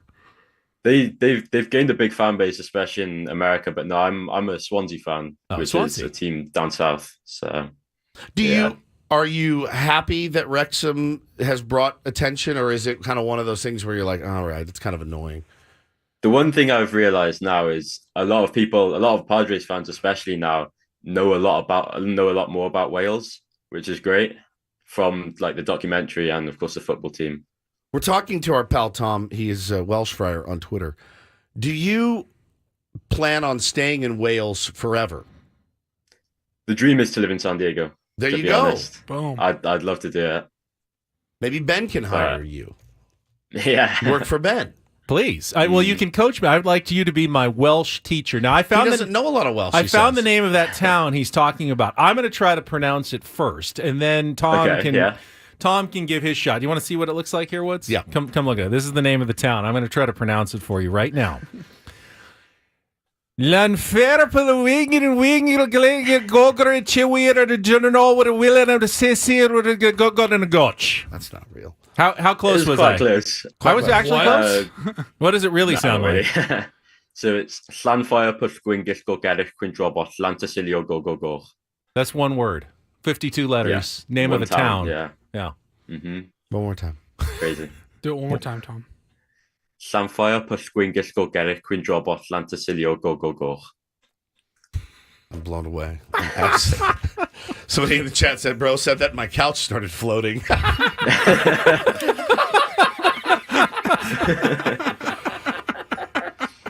I'm going to throw it into the YouTube it's chat just so people can see the actual word that he just said to us. Somebody's like, I am on drugs. All right, so whenever the Padres go on a losing streak, we need to play that. That's going to be the magic that snaps us out of it. That was absolutely incredible. So what other aspirations do you have, my friend? I know you want to live in San Diego. I couldn't recommend it enough. Been here 14 years, never would leave. Getting out of Wales and moving to San Diego seems like a good plan. Do you have a girlfriend there, or would you like to meet a California girl? I'd probably like to meet a California girl. Recommended. I think they're a bit better over there. Yep, maybe. To be honest. Recommended, certainly. Benjamin, you're deep in Welsh. Okay. Yeah, He's now gone. gone down the rabbit hole a little bit here. I really want to know more about that town. I just shared the name of it with everybody on our YouTube chat. Beyond brilliant. Beyond brilliant, man. Well, Tom, we thank you very much, man. We look forward to catching up with you throughout the year. Who are some of your favorite players before we let you go? Who are the guys that you really love watching? My big one is Jake Cronenworth. It's a bit of a weird one, but I like the fact that he was drafted as a relief pitcher and now he's come in as an all-star second baseman. I just love the hustle that he's got, really. My wife, and he's a long name with a W in it. Yeah, he does. So perfect. My wife will be your biggest fan as well, WelshFriar. Yeah. Thank you, buddy. We look forward to catching up with you throughout the year. Awesome. Look forward to seeing your Thank you so content much. and keep kicking ass out there, man. Stay warm out there in Wales. Yeah, I'll try. All right, buddy. That was awesome. I love it. I can't believe there are Padres fans, far-flung reaches of the world now. I don't think that would have been the case 10 years ago. You know what's weird is like being the only one. Being on an island and you're the only one is wild to me. Like you have nobody else around you even probably knows what the Padres are, and here you are repping them. You got stickers all over your wall. You got a Let's Go Padres towel in your room. You're living with your parents. You're trying to get the hell out of Wales. I mean, it sounds like a really, really That's good... someone who doesn't like just to go with the flow. Yeah. They want to have their own flow. I love it, man. I love that voice. I love that accent. Where did you find that name again? It's I found it on Google, the old Google. Welsh town name, 52 letters. And, Welsh.com. It came up for it's a village with a long name in northern Wales. It's the longest word in their language, which features a lot of very long, complicated words. That couch floating line was one of my favorite lines I have ever heard in my life. He said it, and my couch started floating. I'm like, that is absolutely incredible. Incredible stuff. Well, he didn't say that. So I guess I wonder, does that mean, since Crony is his favorite player, does that mean he's hoping that Ha-Seong Kim gets traded, which, by the way, was a little bit of a nugget yesterday, Ben, that we've glossed over today. Yeah, Dennis Lin reporting in The Athletic that along with the signing of the Padres' new reliever, Woo-Suk Go, there has been quite a bit of interest around the league in Ha-Seong Kim in potential trade talks. Now, interest does not mean that the Padres are actively trying to trade him, but he is certainly a player that is going into the final year of his contract that has value around the league based on what a great season he's had, last year and even the year before that. And if the Padres are looking to, find more controllable players and potentially reshuffle their roster a little bit more, it's certainly a possibility that Ha-Seong Kim could be dealt for the right price, I would think, at this point. Again, he's going to command a lot of dough. It's such a calculated GM move, Ben. I mean, this is what teams like the Rays are really they're good at it. It's not the best way to galvanize your fan base. He is a fan favorite. People adore him. He is the hardest playing member of that team. Nobody plays harder than that guy. 162 games. As many games as he's in there, you're getting max effort. Always from Ha-Seong Kim. It's a terrible way to you're going to piss off a lot of people in this fan base if you do it. It's also, is it the smartest business move you can make right now? Probably. But those two things You can be right there on the fence. You understand why they did it, but you can hate it. I mean, like trading Juan Soto, like not re-signing Blake Snell, assuming that the Padres don't do that, and trading Ha-Seong Kim possibly, all kind of fall into that same bucket. And it's things that are not going to make fans happy. Things you don't want to do, but you have to do. But at the same time, if you don't do any of them, it's not really forward thinking. It's not that smart. If you don't think you can re-sign Ha-Seong Kim, and based on how he's played, he's looking at a 9-figure contract in the offseason next year, over $100 million probably, multiple years. Ha-Seong Kim's, this is going to be his big one. For the rest, the biggest contract he ever signs in his life. And if the Padres aren't going to be doing that, well, you can get quite a bit for him right now for one season as a rental at this point. If you don't, then you risk the possibility that he leaves for nothing at the end of the year. Yep, no doubt about it. I am. We just. I'm curious because we got a weird voicemail just now. Apparently, could be starting an international feud. International feud. We just got a call from Scotland. Whoa. Well, I asked, where else in the world are we finding Padres fans now? And it's a voicemail? Apparently, they're in Scotland. This man just left us a voicemail after hearing our segment with Tom. WelshFriar. Let's hit it. From Wales. And this is Scottish Friar, I guess? This is Stuart McAllister giving you a ring all the way from Scotland. I had to phone in and respond to this wee lad that called in from Wales. He was carrying on about how he's the biggest Padres fan over here and no one's a bigger Padres fan in the UK. And that's a load of bollocks. I'm a massive Padres fan and I'm from Scotland. And Scotland is better than Wales in every way. Have you ever been to Wales? The capital is a city called Cardiff. Aye, just like the Cardiff they have up there by Woods House. But that Cardiff up there is loads better than the one in Wales. The one up there, they've got at least the Cardiff crack and the women with the yoga trousers. They don't have any of that over there in Wales. They just got the rubbish weather and the soggy toast. And you wouldn't want to see those women wearing those yoga trousers anyway over there. But I digress a bit. Listen, lads, your show is brilliant. I like some bits of it, although there are some bits that are crap.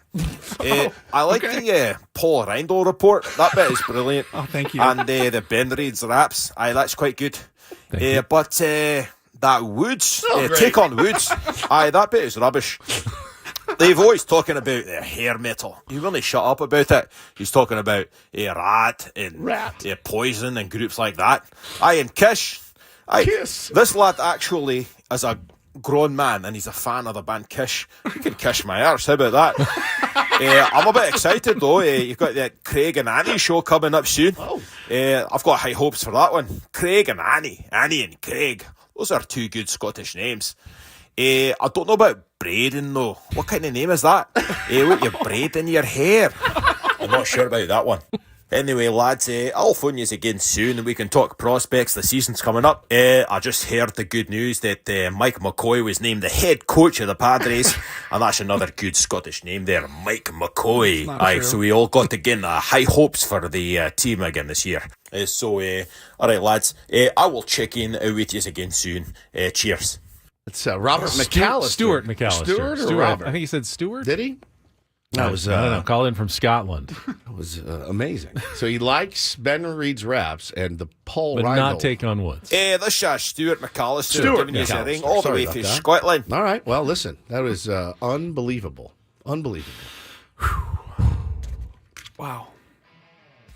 You never know. Where do we go from there? I don't know. Is there a British friar? Probably that wants to Northern call Ireland. in? Yeah, Northern Ireland. Yeah.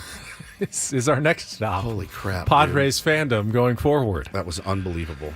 All right, do not go anywhere. We are coming back. 8 o'clock hour will include one of our favorite guests, Chris Rose from the Rose Rotation podcast. NFL Network will join us. Much more on the way on Ben and Woods on San Diego's #1 sports station, 97.3 The Fan.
We're halfway home on a Thursday, January 4th. Ben and Woods, 97.3 The Fan. Yeah, that was an interesting call from Wales, call from Scotland. Now they're warring, battling.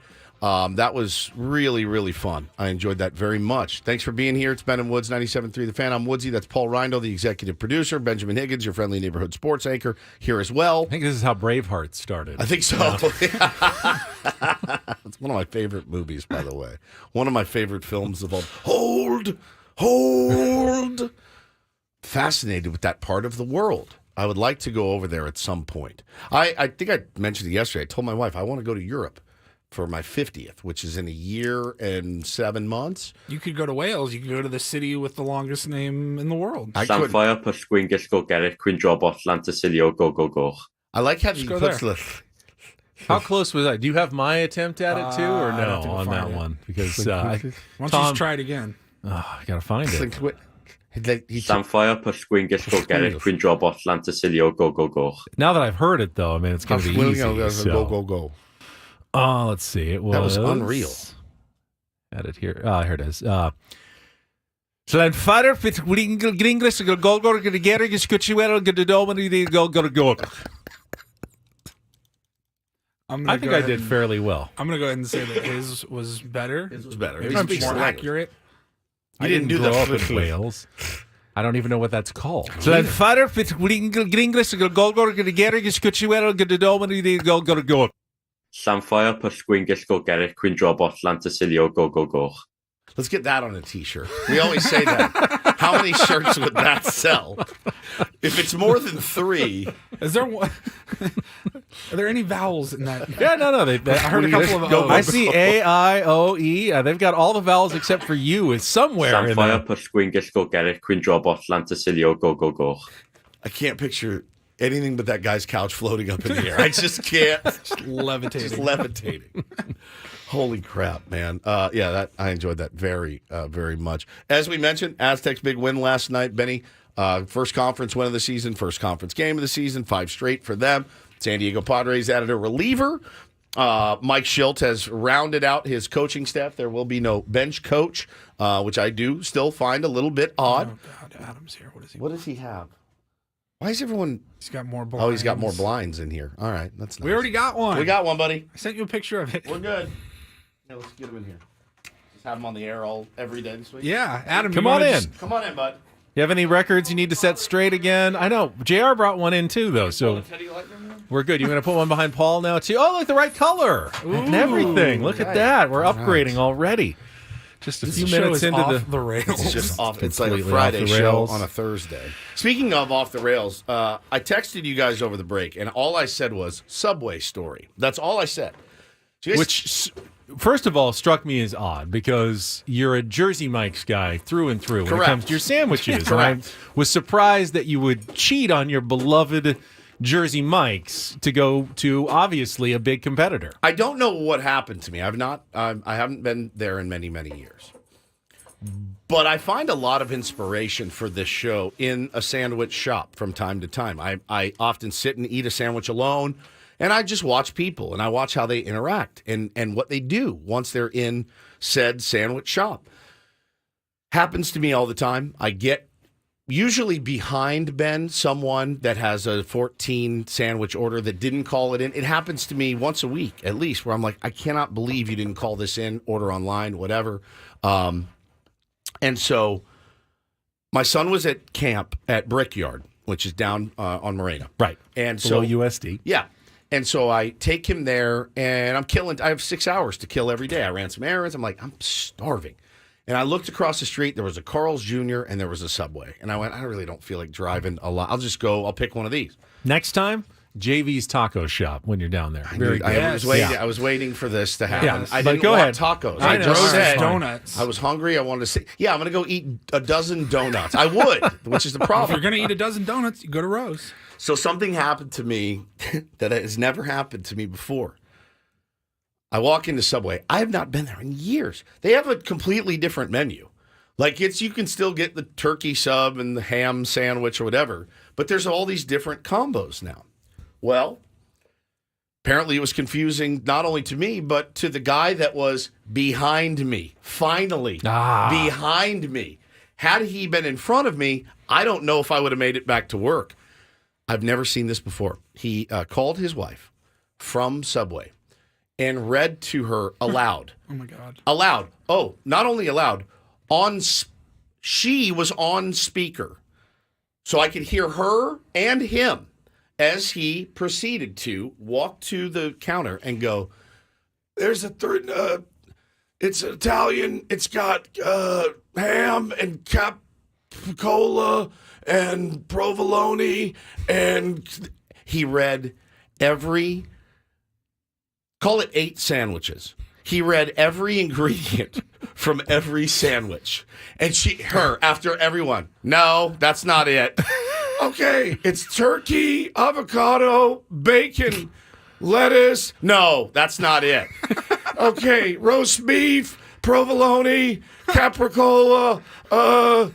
No, that's not it. And I'm almost in tears. Did she just want a cold cut combo? What is she going for? Bro, I got my sandwich. I went and sat at the table, and he finally was like, she's like, just give me a tuna sub. And he's like, all right, fine. Gets her a tuna sub. I sat there and I was like, man, I love my wife. The patience he displayed was through the roof. I mean, through the roof. But I just thought, lady, he's at a Subway. Just pick your sandwich and let's move on for the day. The whole menu, man. He went through 8 freaking combo sandwiches, and I just thought, I said, this is absolutely incredible. Now, I wanted to run tape, but I didn't because I would have had to ask him for his permission to use it on the air. But if I had that audio, it's exactly what he sounded like. And her, no, that's not it.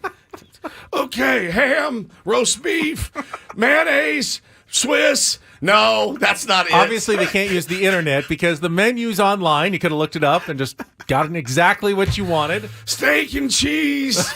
No, that's not it. I was dying. Now, had I been behind him, I probably would have been like, just pick your sandwich. It's a sandwich shop. It's not like you're at at BJ's Brew House or Cheesecake Factory. You can get, they have tortellini. You can get pork chops. There's salmon. It's your sandwich shop. Pick your sandwich. Let's go. Cheesecake Factory. Page 27. Do you have? Yeah. Oreo cheesecake, Reese's strawberry cheesecake, blueberry cheesecake, Kung Pao chicken. Only me, man. I swear to God, only me.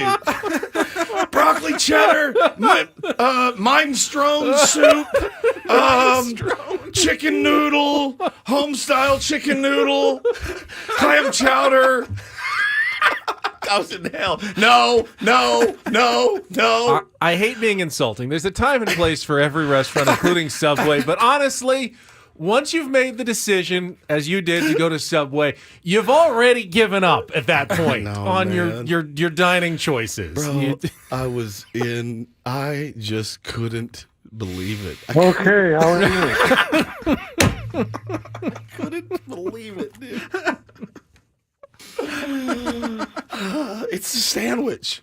You want ham, you want turkey, you want roast beef, you want veggie, you want tuna, you want steak, you want meatball. Those are your options, man. My side literally hurts from laughing. God, the Cheesecake Factory, him ripping through that. I need about 45 minutes here. God, dude. This is incredible. Always me. I always walk into this, too. Everywhere I go, there's something. This happens to me, man. Everywhere. Oh, God, it's so good. So good. Now I wish you were behind him in line. It was just for the reaction. Would you have said something, though, if you were behind, or would you have done your normal huffing and stewing and, you know? I will say this, Benny.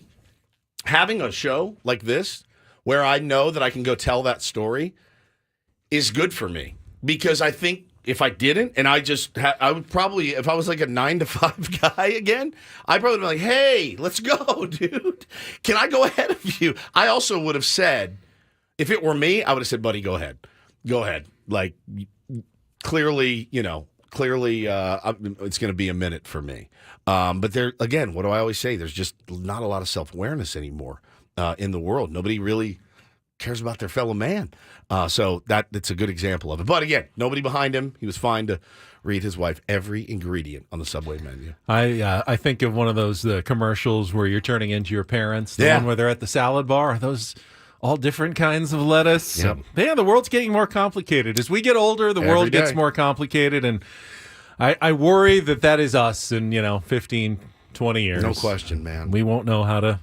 They'll have some newfangled way to order sandwiches that will completely baffle us. Yeah. And we'll be standing there unsure of what to do, calling our spouse, trying to get some direction on how to order our sandwiches for lunch. Just incredible. Just incredible. All right, what do you want to do here? Let's take a timeout because I want to come back. We got Chris Rose at the bottom of the hour, but we have a lot more Mike Shildt audio, not just about the new coaching staff, but he answered some questions about the offseason, including on Fernando Tatis Jr. playing in the Dominican Republic in the offseason and his thoughts on that, obviously risking some injuries, but how he feels about his superstar player putting in some work for a team that is not the San Diego Padres this offseason. Get to that coming up after a check of traffic. Do not go away. It's Ben and Woods on San Diego's #1 sports station, 97.3 The Fan.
Have a little baseball news this morning for you before Chris Rose joins us at the bottom of the hour. It's Ben and Woods leading to 10 o'clock in the debut of Annie and Elston today here on 97.3 The Fan. We will be eagerly anticipating their first break to see what they have in store for us. Can't wait. Be patient. You were patient with us. It was a work in progress for the us. Were they patient with us? I have no idea, but they're here now, and that's what's important. That's true. Yeah, the show didn't sound completely finished on day one, Never does, or really actually. day 100. Right. It's an evolving process. But yeah, I had a little bit of baseball news this morning. What just broke? Harrison Bader to the Mets. Jeff Passan just tweeted center fielder Harrison Bader and the New York Mets are in agreement on a 1-year, $10.5 million contract. A source tells ESPN. Martino NYC was on the news. So there's another outfielder off the board. Right-handed hitter was injured a lot last year. $10.5 million is the current going rate for a kind of prove it deal, I guess, for a light hitting center fielder. With Less than the prove it deal for a pitcher right now. Absolutely, he has a little pop. Just got done playing in New York with the Yankees, so he'll move crosstown to the Mets. Ben. And we also had some news from the Atlanta Braves, who have performed their wizardry once again, mind tricks on baseball players to try to get them to take less salary. And Chris Sale has reworked his deal. Instead of getting $27.5 million this year, he is going to accept only $16 million from the Atlanta Braves. Because, well, they're the Atlanta Braves, and just the privilege of getting to play for the Braves means you obviously give up money to do so. In exchange, he will get another year on his deal, $22 million in 2025. So officially, it's a 2-year, $38 million contract extension, and then the Braves get a buyout-free $18 million club option for 2026. Ultimately, pretty good deal for the Braves, unless Chris Sale is completely washed and has a terrible year this year, and then they're on the hook for another year of him.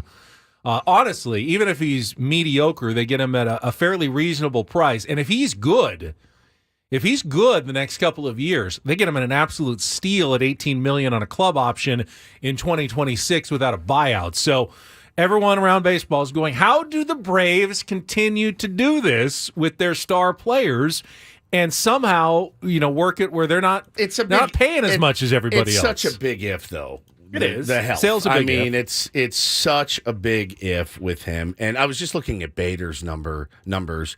Somebody had tweeted they're $10 million for a guy that basically hits like Sugar does in center field. I mean, he's fallen off a lot in the last few years. He is a god-level defender, though, when healthy, Ben. He can absolutely pick it with the best of them out in center field. So that's probably what the Mets need him to do.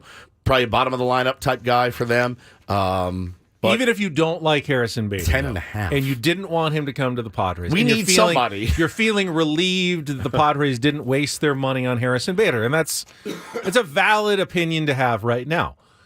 It's still another outfielder that's off the market that squeezes the market for the remaining outfielders, which the Padres absolutely do need to go out and sign one. So everyone that is signed that goes to another team kind of puts the squeeze on the teams that still need to add outfielders. And the Padres aren't the only team still chasing an outfielder. I saw yesterday the Toronto Blue Jays, even what they've done, and they're pretty set lineup-wise. They're looking for a corner outfielder or a DH bat, something that the Padres absolutely could use as well. And they aren't the only ones, so the Padres have some competition for their areas of need. They always say it's easy to find a corner outfielder. Well, I hear that all the time. And first base, I hear. Yeah. Then why don't we ever have a good first baseman? It's so easy to find a first baseman, guys, a power hitting first baseman. I hear that, and yeah, it's so easy to find a corner outfielder. All right, where are they? We have one who may end up moving to center at some point.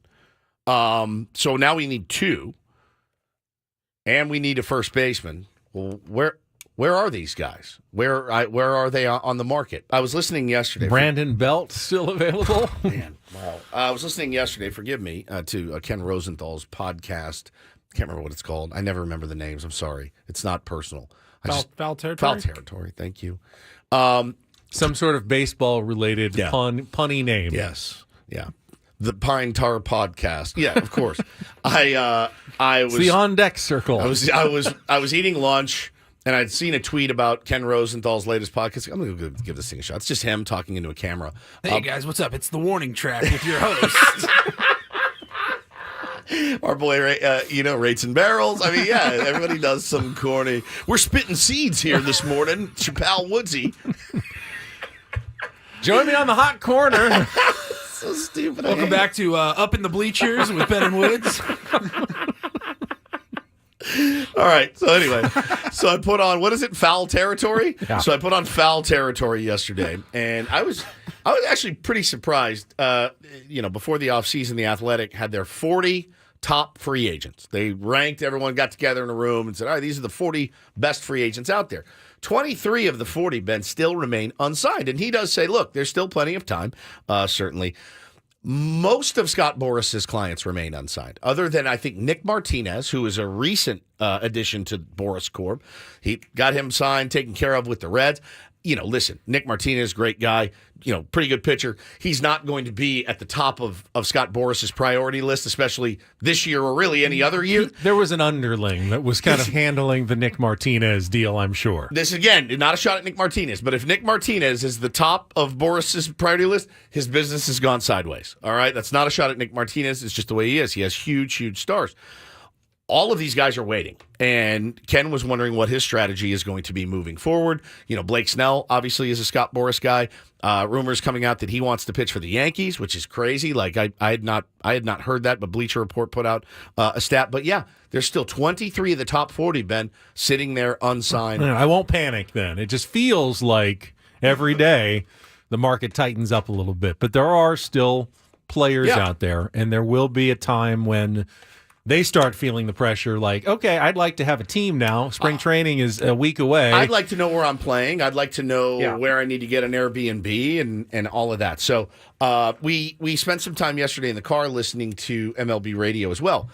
And I think we all talked ourselves into, after the segment, Cody Bellinger coming here to play. And I don't know that they can afford him. I don't know how they would. The way that deals have been structured lately, it does give you some glimmer of hope that maybe he would be open to that. I don't know. But I think every single one of us went, well, I mean, we need left-handers. We need power when he's healthy, as he was last year for the Cubs. He's nasty. He won an MVP. Put him right out in center field. Right out in center field, Tatis, Bellinger. And I sat there and went, oh, God, I'm going to get my hopes up for Cody Bellinger now. Well, and if every other team's going to get weird and creative with contracts, why can't we? What are we doing? It would be like the only thing the Padres could do then the rest of the offseason. There wouldn't be any room for more pitching depth. There wouldn't be any more room for another bat. I mean, you'd still need a third outfielder. You're just basically saying, okay, kids, one of you has to take this job because we just gave all the rest of our money to Cody Bellinger. And I think the big question is, if you can afford...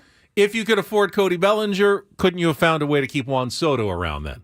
Now, Soto's more expensive than Bellinger, but it's going to be way more expensive, number one. And Bellinger's a free agent. Juan was not. Okay, so being able to get something for him while you can is a smart move. If you didn't feel in your gut that you could re-sign him, now again, it's a risk. Cody Bellinger's a risk because of the injury. Is he had 2 horrible seasons before last season, which was very good, but he was hurt. He was hurt. There's no question about it. He had the same thing that Tatis had. He got it fixed, recovered, and went on to have a really, really good year. So, I mean, look, let's say this. If he would do some sort of contract like the rest of these guys are doing right now for the team up north, wouldn't you do that in a heartbeat? It checks 2 boxes: center fielder and a left-handed power bat. I'd be surprised if the phone hasn't at least been picked up by AJ Preller to talk to Cody Bellinger and his team just about what they might be thinking at the very least. Sure, just to get an idea. Initial feelers that were just put out, just because it is such a logical thing that the Padres do need. Speaking of Tatis and outfielders, I wanted to get to this bite from Mike Shildt from yesterday. We debated it a little bit. Is it smart for Fernando Tatis Jr. to be playing winter ball in the Dominican, given the health challenges he's had over the last couple of years? He talked about how the decision was made to allow this to happen. And AJ can speak to some of that. I'll give you my involvement with it. I saw his home run last night, big homer in the 10th, put his club ahead by 2. I was texting with some of the hitting group, and Alan Craig's like, man, that was a nice 7-iron he hit out of there. It's a good looking swing, and I got to see him um, in person for 2 games. Towards the end of December. He looks great. When I was there, I don't know why these golf references come up because I don't really play golf, but he like a 2-iron down the left field line for a 3-run homer. Again, he looks good, feels good. As far as why he's playing, listen, he missed 17 months. I think he was happy with aspects of his season. Talking to him, I also feel like, in talking to him, he felt like he wanted to get a few things. He wanted to work on a few things, and that provided an opportunity for that. And then finally, listen, the guy who loves playing baseball, and he loves playing baseball for basically his hometown and his home country for his dad. So I get all that, and it's just what a treat it was to go down and watch him play, and just the joy that this guy has with the game. And so that was a part of the decision making process of why he went down to get his at bats in and work and play winter ball. Sounds like Mike Shildt thinks Fernando Tatis Jr. is a real hole in one.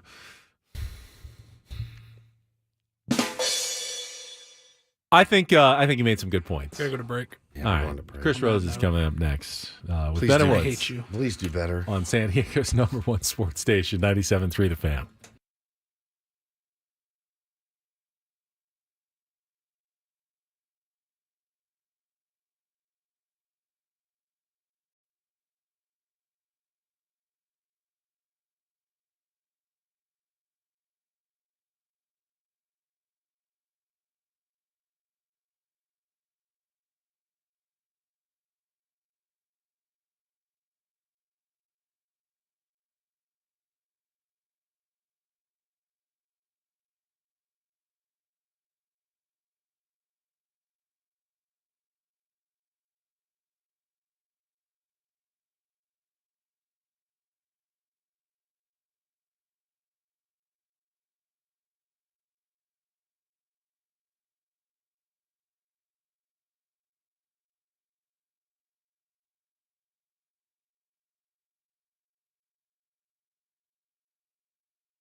Just quickly, since we were talking about Cody Bellinger, I actually just got an email on the teams with the highest odds to sign Cody Bellinger, top maybe offensive free agent left on the market. Yeah. 5 favorites right now. Cubs. Back to the Cubs, Yep. plus 200. Toronto Blue Jays, plus 225. San Francisco Giants, plus 325. Seattle Mariners, plus 600. And San Diego Padres, plus 850. Oh. And then there's the field. They at least made it up to the top five yeah. of possibilities for Cody Bellinger. I don't know. I think it's a long shot. It is. But, It is. But it is a need. It's a good fit. It's the fit that the Padres need right now. All right, we're going to check traffic when we come back. Chris Rose, one of our favorites, the Rose Rotation Podcast, NFL Network, will join us coming up next here on 97.3 The Fan. From the 97.3 The Fan Traffic Center, here's Kelly Danick. Still seeing some residual slowing from this earlier crash. Eastbound 8 before College. Traveling on southbound 15 to the East 52 connector. Watch out for a stalled vehicle over to the right shoulder. Also some large tire tread reported in the slow lane North 5 coastline right before Del Mar Heights Road. I'm Kelly Danick with Ben and Woods, San Diego's #1 sports station, 97.3 The Fan. We very much appreciate our next guest taking a break from memorizing NFL playoff clinching scenarios. Yes. To join us for a few minutes here on 97.3 The Fan, it is our friend Chris Rose from the Chris Rose Rotation NFL Network. Chris, good morning to you. Good morning, guys. How are you? Doing well, man. How about yourself? Great. I mean, we're right in the thick of it. We got a couple days left in the NFL regular season, then the fun stuff really starts. Yeah, I agree. The hot stove, right? So all I heard for weeks and weeks was, well, listen, as soon as Ohtani signs and as soon as Yamamoto signs, this thing's going to be like a faucet. You can't turn it off. And it's a drip right now. Harrison Bader was the big news this morning going to the Mets. There's still 22 of the top 40 free agents or something like that still out there, Chris. It's a little bit slow. It annoys the hell out of me. Me too. I got to be honest with you. I have this diatribe every year. Like, I think that baseball ought to shut down its offices for 2 weeks around the holidays, put a little pressure on people to do something. Like, I don't know. I don't get it. People say, well, listen, it takes two sides to get a deal done, which is accurate, right? So this could be as much on the players and his representatives as much as on the teams. I understand that. I understand a free market system, et cetera. I think it's not good for the sport. It's, now, does it have to get to NFL or NBA levels where, like, it's done in 48 hours? Every player's off the shelves. I don't know if it has to get to that, but I like it when you can have a little excitement around your teams. And heck, if somebody signs in late November, you could actually buy their jersey for the holiday season. Like, what a novel idea that is. So this sort of stuff drives me nuts, but whatever. They don't like to listen to silly people like me. Well, us either. It's fine. Yeah. So Woods and I had this conversation yesterday. We feel like we're pro player. Like, hey, you got a limited window. Get as much as you can. We're never going to begrudge a guy getting a big salary. And then we see some of the numbers that are going and thinking, all right, Padres could sign a guy like Lucas Giolito. He's coming off, a down season. They need a pitcher. They've got a budget, maybe $6-7 million, something like that. And then he goes and signs for $38.5 million for 2 years. I know he's one of your rotation guys. What do you make of some of the figures that we've seen for the guys who have signed this offseason? Well, I mean, I'm pro player as well. Here's the thing. With starting pitchers, it's a little bit different. Those guys really get paid to eat innings. And that's why a guy like Lucas Giolito got almost $20 million a year. And by the way, it's interesting how we think as fans, and I totally get it. He didn't have a bad year. He had a terrible second half. Yeah. So if you had reversed his first and second half, I think people would have been like, oh, okay, I get it. They're trying to build some momentum off of how he ended the year instead of having a disastrous second half, which is what he told me on the Rose Rotation. He was like, listen, if I had, been a free agent after June, then he probably would have gotten 9 figures. Instead, he was a free agent after the beginning of October, and what you see is basically a 1-year deal plus an option is pretty much the way that thing sits. So you just have to remember, if Lucas is a guy that has thrown at least 160 innings in 5 straight years. Not everybody does that. So teams are willing to pay for guys that will come up and show up to work. I know it sounds weird, but that's kind of the way it goes. Yeah, I think you're right about that. I guess I didn't think about that. He probably, he definitely cost himself money with a poor second half. That's a really, really good point that you make, talking to our pal Chris Rose here on Ben and Woods this morning. And, a couple of weeks ago, we were going into the holiday break, and there were some tweets about, the Dodgers close to landing Shane Bieber and Emmanuel Clase. Has that fizzled out entirely? Are they still in the market? I know that your beloved Guardians, we're very similar. Padres and Guardians, there's some star players, certainly, but kind of a disappointing, trajectory right now. Is that deal still a possibility, or do you think they'll end up keeping Shane and Emmanuel Clase? Well, first of all, guys, let's slow our roll just a little bit. You guys have a couple of guys who have $300 million contracts. That's true. Another guy who's got one $280. We've got one who's got $140. That's true. And that's it. And he's a real good one, though. Yeah, he's a very good one. There's no question. I thought he was going to end up in your uniform a couple of years ago. So we'll just continue to eat at the real little kids table. You guys can eat at the one in between the median, the full adult one, the teenager table. Yeah, the teen table. That's fine. Yeah. That's where you are. You're making that transition. I don't think it's dead. I think a little bit of it has to deal with the fact that Josh Hader hasn't signed yet. And I imagine there's a couple of teams out there that are obviously really interested in Hader. And if they don't get him, that they might turn to Clase, who I do believe is available. And he's totally worth it for teams to go. Now, I think he's coming off of a below average year, to be honest with you. I don't care about leading the league in saves. He blew a ton of saves this year. He was more hittable than he's ever been since he became an elite guy. But his contract is ridiculous. He's got like a 5-year, $20 million contract. It's insane. So he can be had, but you're going to have to give up an awful lot. The reason they paired him with Bieber is obviously Bieber's in the last year of his contract. I think Cleveland will hang on to him for the beginning of the season, but I do think that he gets moved at some point this year.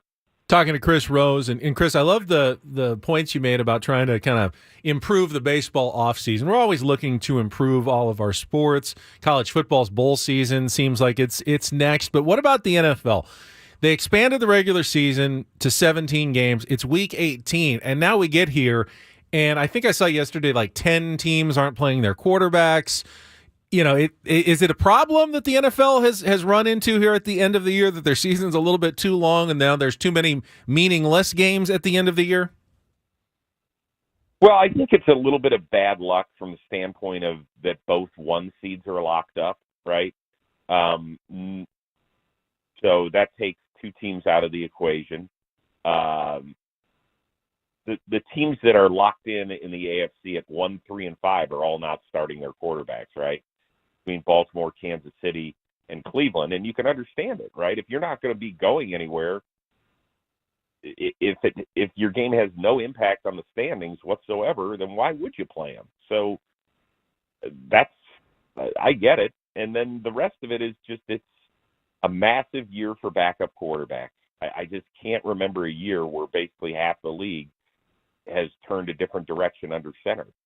So that's been a real challenge for the NFL. I don't know if there's a way around it because guys are going to get hurt, and in some cases guys just suck. I don't know if there's a way around that part either. The 1 seed thing is certainly an issue. I think you can debate whether giving them, Lamar Jackson this week off and then the bye week, and you're going to say they might be rusty, but the argument against rusty is it's always worse to get hurt than to be rusty. Well, and you've seen it happen. You've seen it happen the last couple of weeks. Huge players from teams that are going to be in the playoffs losing massive players, and it just cannot happen. So I fully get it, Chris. And are you a Browns fan as well? Oh, yeah. Oh, my God. That's my deal. Now, I know you didn't think you'd be sitting here saying it's very important for the Browns to rest Joe Flacco so that he's ready. Yeah. That is insane to me. What a comeback story. that he's had. How fun has that been for you? Well, I'm a fan that has literally seen it all with this organization. Oh, yeah. Right. I was at the drive January 11th, 1987, in row 37, or section 37, row 2, seat 1. So I have seen it all. I did not think I'd see this. I mean, the Browns are starting a fifth different quarterback, and they've made the playoffs, and they have a chance at 12 wins. It has been as enjoyable a ride as I can remember in a while, probably since I was a teenager with those great teams in the 80s. Just because, in the middle of the season, they had a win on the road against Baltimore, coming back from 14 down. Deshaun Watson was perfect in the second half, and you're feeling great about where your team is. And then less than 48 hours later, the season's over for him. And you're like, oh, my God, like it's literally like this was a team that had a chance to make it the Super Bowl, and now it's down the drain. And the fact that this guy has come off the couch where he was throwing passes to his dad and his brother and his kids, and is now going to be starting a playoff game when he's got the most road playoff wins of any quarterback ever tied. I cannot believe it's going to happen, and I can't wait to watch it on Peacock. Is Kevin's? There's a playoff game on Peacock there this year? Yes, there is. Oh, geez. Yes, there is. Is Kevin Stefanski the coach of the year, or do you have to give it to Dan Campbell for getting Detroit to a division title, or is there a Sean McVay argument for getting the Rams to the playoffs when no one thought they'd be there? Well, I would say this. There's a lot of people, including yours truly, that thought the Lions were going to win the division this year. I mean, you can't give it to Dan Campbell just based on the fact that the team hadn't won the division in 30 years. Like, look at what happened with the rest of the division. It's, I don't think anybody's like, oh my God, the Lions won the division this year. Like, okay, I think he's done a great job, and I will give him a ton of credit for turning the entire program around for, in the 3 years that he's been there. But it's not a 3-year award. Yeah. It's a what did you do this year award. And I think for the Browns to have won games with 4 different starting quarterbacks, that's ridiculous. It really is. It's pretty amazing. And one of them being Joe Flacco. I mean, it just blows my mind. It absolutely blows my mind. Well, we're pulling for you, man. That's a great story. And listen, I hope the stove gets heated here pretty soon. Yeah, me too. It's just lagging. It's just lagging right now. It's like, yeah. Well, you know what? Before I go, give me. I want kind of the temperament of the city. Like, what are people thinking about the Padres? Because I actually think that if their players, guys they expected that maybe have over an 800 OPS a year ago, actually do that they should be okay. We think so, too. I mean, we're cautiously optimistic, I think is the best way to put it. You're seeing a lot of people saying... It's been the worst offseason you could draw up, though. Yeah, it has. Just to be losing our owner. Peter Seidler's passing. The manager. And Trading the Soto Soto. trade was a big bummer, obviously. It's been a tough offseason here, Chris. It definitely has been terrible, but I think... I really do think the return for Soto was as good as A.J. Preller could have possibly gotten. I do love these value plays that he's found in the bullpen from Japan and Korea. And I think, there are still holes to fill. Again, if the superstars play like superstars, we're going to win some ball games. The health of the pitching obviously is a concern. I mean, we'd love 2 more starters. I think every team in baseball, other than the Dodgers, needs 2 more starting pitchers. I even think you could make an argument that they need another one. Yeah, you're probably right, actually. We were talking about that yesterday. And when they do, they'll sign Clayton Kershaw. So, right, exactly. No, we're excited for the baseball season. Hopefully these guys come out with something to prove. Last year was such a blip. That's what they called it in Toronto, by the way. They have a pretty star-studded lineup as well. And I think it was their GM or their owner said, look, this was a blip. We're too talented not to win. I think Padres fans still feel that way about the Padres. Yeah, I think that's a fair way to see it. I do believe that they need to replace a couple of arms, right? They had some guys, in Lugo and Walker that I thought did a great job. And obviously replacing a Cy Young Award winner, Blake Snell, is going to be a real challenge. So it just feels like it's right there for the taking. Like they could, and I don't think you need to get the biggest studs. I think a guy like Giolito would have helped them out immensely. No doubt. I really do. because they need guys that can give them innings and just keep them in ball games. So there's still a few guys out there that can help them out. And, I don't think anybody was wowed when they signed Waka, and he ended up giving them some great runs. Fantastic season. I mean, we've been Lugo, they were both terrific. We've been lamenting the Waka $16 million option that we probably should have picked up at this point, but we didn't. And he's gone. Where is he? He's a Kansas City. They all went to Kansas City. Everybody went to Kansas City. The Royals who get all the great players in free agency as usual. So. Well, that's because they all think that they can buddy up with Patrick Mahomes, who's part of the team. So why wouldn't you? And then you get closer to Kelsey, and then you get closer to Taylor Swift. And not to mislead you, there is a certain segment of our fan base here that is sky is falling, and we're heading back to the dark ages of Padres baseball. Yes. As well. So, there are. They exist. They exist. We're trying not to go that direction, but they're out there, Chris. So just give you the full picture. I understand it. Like I get it. I understand once you've started to taste the caviar and stay at 5-star hotels that, when you got to go back to using your Marriott points, that it can be a little tough. So I get it, but that doesn't mean that you can't get a nice workout in the gym. Yeah. And you can always grab something at that little snack shop that's next to the front desk. They always got those great ice creams at those Marriotts. Nothing wrong with the Hampton Inn, man. It's not where they made us stay when we went to spring training a couple of years ago, which it was off the 17. Yeah. The Woods had doo-doo on his curtains, and it was really, really bad. And we're not there yet, Chris. We're not there. Let's not act like we are. Don't invite me to stay anytime in the near future. Yeah, it was bad. Hard pass, guys. I'll do a phoner. Thank you, Thanks, as Chris. usual, buddy. Appreciate you. All right, guys, take care. Chris Rose, Rotation, NFL Network, king of sports media. We love that guy. He is fantastic. Phenomenal. And a Cleveland Browns fan. The Joe Flacco story is remarkable.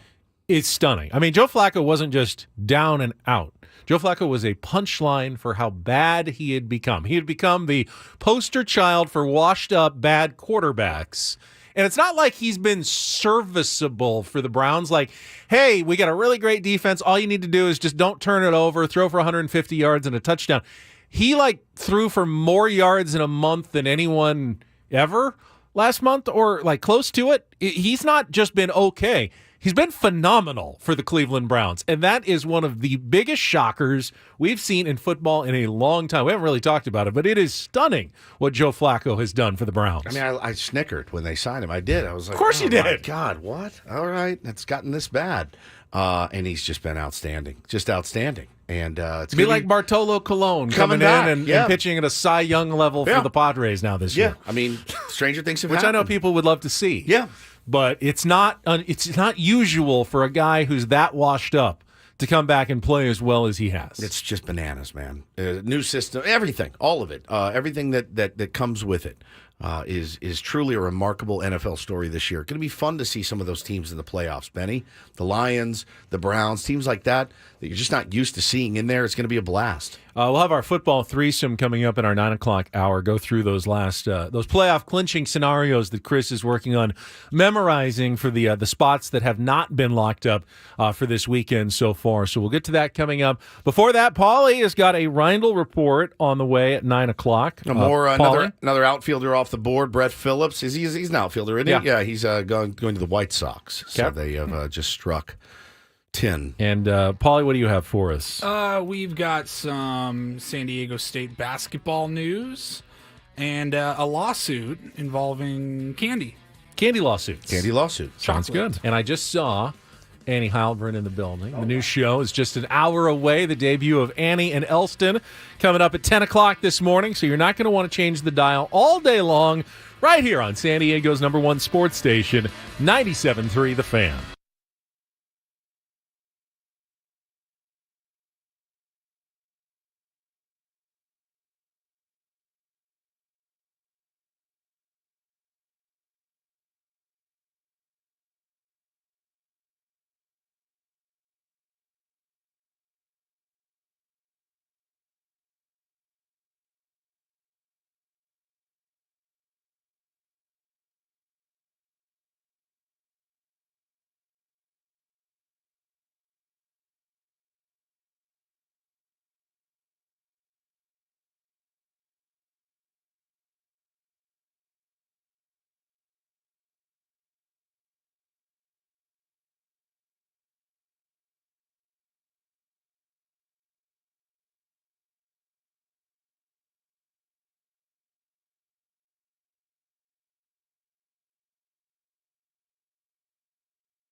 Thanks again to Chris Rose. Always fantastic, as Woods pointed out. We were saying goodbye to him. He had questions for us. Yeah, it's great.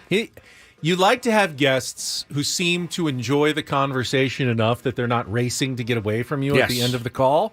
That's usually the sign of someone that you'll want to have on a radio program. Yeah, I'm on the phone with Ben. Yeah, Yeah. Yep. Okay. Sure. I'm the Sure. Okay. Sure. Yep. Every time.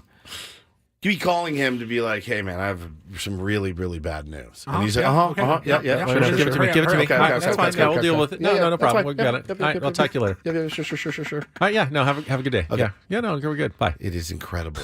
This man slammed his brakes on last night in the middle lane. He scared me. I'm sorry. You were both looking down at your phones I got at the my time. headphones in. I'm editing a video. There was this big, what was it, like a conversion big van? moving van, Yeah. and it had swerved all the way from way on the right of the lane to the right of me, like it was going to run into me on the left of the lane. And Use your horn. I could have used my horn, but You I did slammed not on the brakes. But using your horn doesn't prevent someone from hitting you. Getting out of their way does. So there was no one behind me. There was a car to my left, so I couldn't swerve to the left. So I decided I better hit the brakes fairly hard just in case that guy swerves into the road. Now, he didn't. He straightened out. But as we went by, Wood said, what did you say? So he was on his phone. He's on his phone. Yep. He was drifting over, and I had noticed that guy was driving erratically, and I got worried for a second. I just wanted to keep you guys safe. Scared me. But I apologize for it is a horrible feeling. Oh, my when God. you're in a car and you're not driving and someone else slams on the brakes. I could hear my heart beating after. It is one of the most stressful feelings you can get. You're a and flincher. I felt bad about it. You're a flincher. Well, I was anticipating. You're supposed to be a good flinch. anticipatory driver. But I saw him coming over. I didn't know if it was a non-signaled turn, lane change, or what was going on. And I mean, you're the one who gets taken out first. You were both on his side of the car. So I was trying to protect both of you. Than have to go through that again. I was going to say, that's still, that little jolt wasn't as bad as him whipping into a coffee shop parking lot at about 60 miles an hour. That's true. He got some curb on the way out of a different parking lot. Let's stop for coffee to stall because we were so early. And I saw, coffee, sign. Turned in. I didn't know what it was. I don't want to ride with you ever again. You do drive very slow and safe, but I just don't want to ride with you anymore. I got us to L.A. in an hour. In an hour and 25 minutes. I'm never gonna hear the end of that. I know. Yeah, it wasn't because of your fast, elite driving. Because you had 3 people in the car and we could take that super express lane. Yeah, we had the super express lane. Apparently, I still need to register or something, or they're going to fine me for using it. I didn't know how it worked. It said 3+, no toll, so I rode on it, but I don't have the transponder thing. Right. So I need to go and register to make sure I don't get fined or something for that. It's very confusing. If it says no toll 3+, you think I can just drive on no that. toll. But you can't drive on it unless you have one of those fast track toll road transponder boxes. Sticker thing, yeah. And I asked the question, how do they know the difference between someone who's riding in a carpool with a bunch of people and then someone who's just by themselves and supposed to be paying the toll? And now I found out. They don't know the difference. They scan your license plate either way. You just got to go online and let them know and figure it out, I guess. Well, that'll be the last time we ride with you anywhere. So just so you know, still freaked out about that. Let's get to the Reindl Report. And get things started here with our today's edition of the Reindl Report. Now tuned into the greatest. Welcome to the Reindl Report with Paul Reindl. Hi, Paul. All right. 2 stories from the world of sports that we haven't gotten to yet. We'll start off in Major League Baseball. And 1 story that you didn't know you needed. Are you laughing, biatch? It's the Reindl Report Hey, Paul, how you doing? Okay, how are you? on 97.3 The Fan. Are you ready to bless the mood? I need some help, please. That was good. Can I get a yeah? Oh, yeah. All right. All right. Gentlemen, about 2 hours ago, we were talking about San Diego State. Big win last night over Fresno State. Took care of business. TCB. It's a TCB win right there. Absolutely. Take care of business. And handily. And they covered. Handily. Covered mightily. Yeah. But had some good news for the Aztecs basketball team prior to tip-off last night. Reese Waters, our guy, he was named one of the National Players of the Week for his performance last week, and it was strange. Only played one game last week, and that was the big win in Spokane over Gonzaga, and he was by far the best player in that game. But I would think most players of the week, there's 5 players on the list each week, usually play 1 or 2 games at least. Yeah, but last week was that holiday week, and there wasn't a lot of college basketball. Sure. So one good performance, I think, one good performance and one big win. And that was probably the marquee game in college basketball last week. San Diego State against Gonzaga. So a lot of people were watching it. Now, you said you were happy the Aztecs didn't get ranked because they always lose the game after they're ranked. Well, there's still the curse involved, though. Reese Waters gets named National Player of the Week. He gets hurt. And, of course, he rolls his ankle and gets hurt and missed, the last 26 minutes of the game, and we have no idea yet. We just can't have too many good he'll things. be available for Saturday's game against UNLV. So there's always a but when it comes to San Diego sports.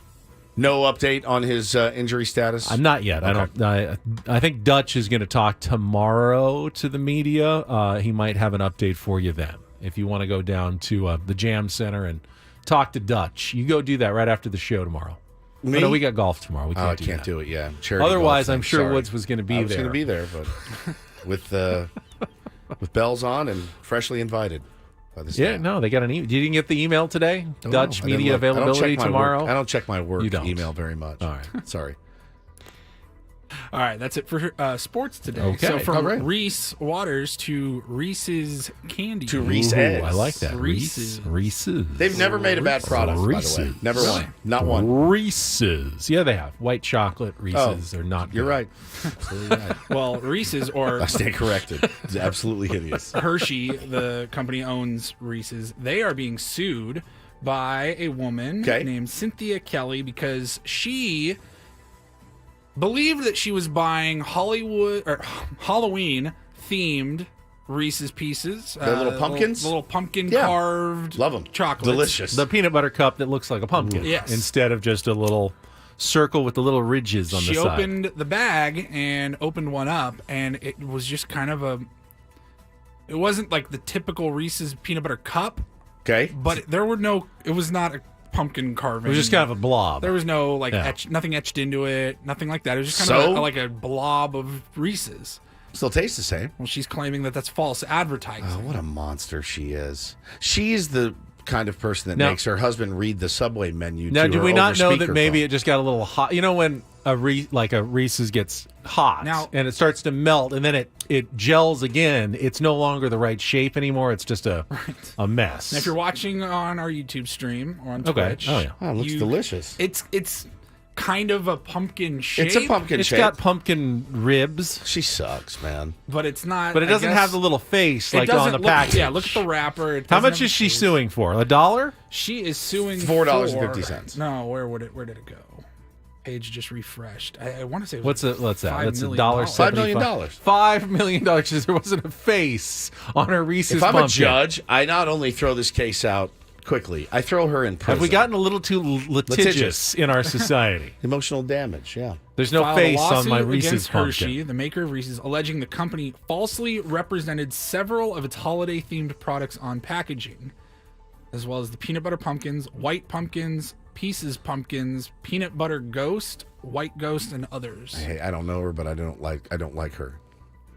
The peanut butter ghost had not actually died and come back to as life. a ghost. I saw a just guy candy. over the weekend post a picture of his bag of Lay's potato chips. It was one of my Twitter follows. There was one chip in it. One.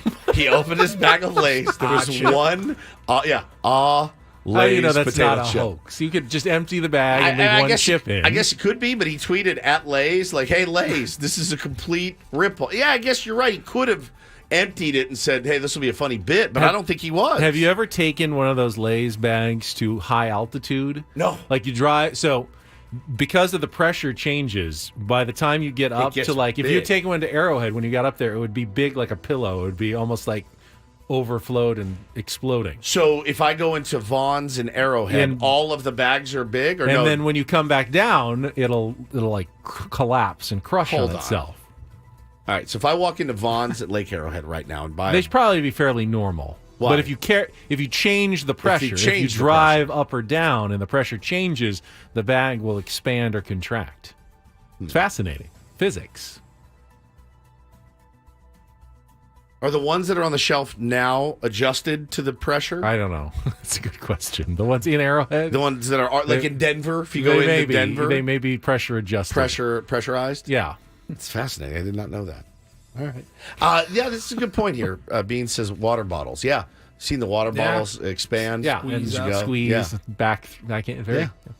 Good stuff. She's not winning this lawsuit. There's no chance. I mean, that's got to happen all the time, right? Because you see advertisements and promotional stuff for food. It never looks the same in real life. I mean, there's nobody on the planet that loves a Big Mac more than I do. It does not look like the commercial. It just does not. If that's the case, if I sued for $5 million for every Big Mac that I ate that didn't look like the commercial, I'd have $70 billion.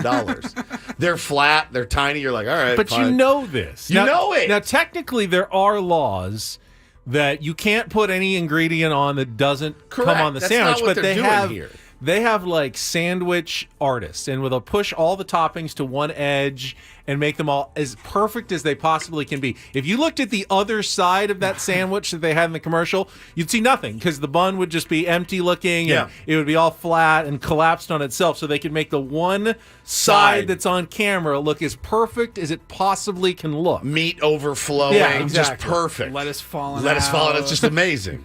That's great. All right. Well, so from Reese to Reese's. You better have another Reese-related story for us.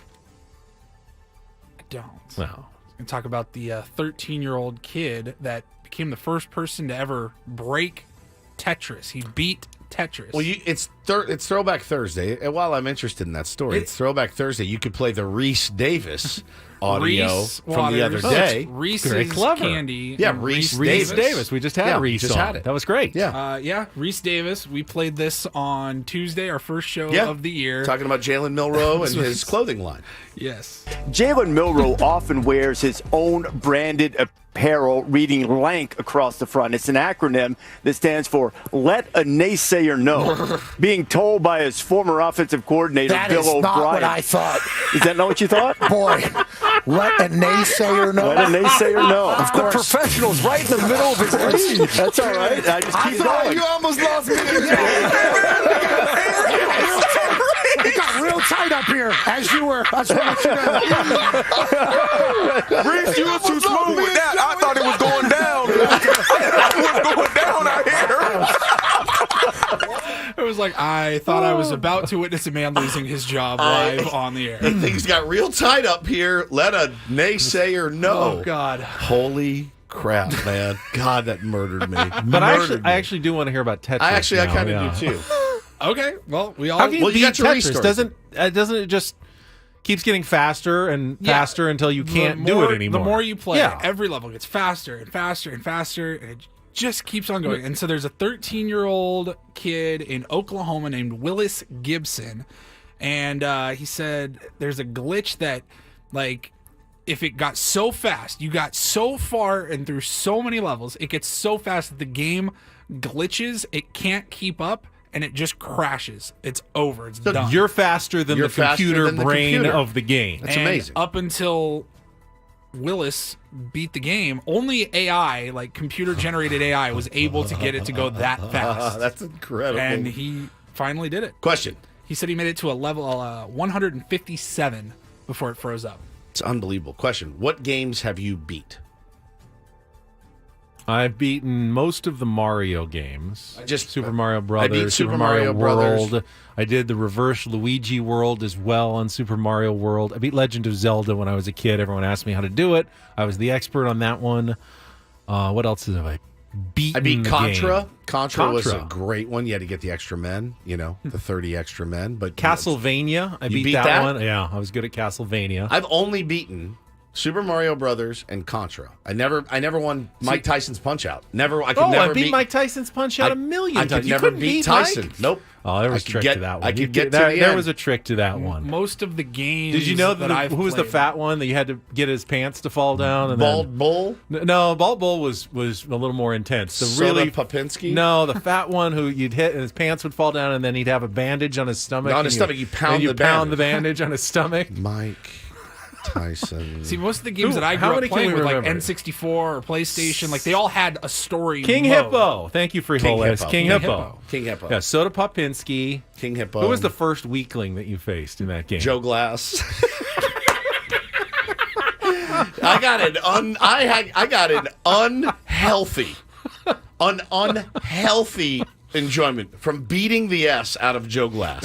And I mean just destroying that guy. It was an unhealthy obsession with it. I looked forward to fighting Joe Glass every day. But those are the only 2 games I ever beat. Because I didn't, and that's Yeah, Glass Joe. Glass Yeah, Joe. I'm Glass sorry, Joe yeah. Glass. Definitely never beat Tetris. Tetris. Glass Joe. No. How about I remember seeing a video of a guy who played so much Pac-Man that he memorized how to beat it blindfolded. Oh my! Like down, left, God. like knew where the ghosts were gonna be, and he was Exactly able to- how long before he had to turn up and down. And Oh my Like, God! someone That's has too much time on their crazy. hands. There were those people though that like I was never really good. I was better at home than in the arcade, you know. But there were those people that could go play Frogger or something and play it on a quarter for 45 minutes. You're like, bro, are you kidding?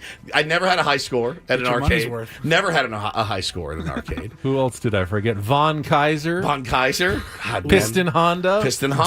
Don Flamenco, the Oh, dancing the dancing- boxer. I got my initials on the high score one time. We had a Godfather's Pizza in my small town, and that's where everybody's soccer team or Yeah. whatever would go there for their banquet. And they had this was probably 2000, 2001, the arcade Simpsons game.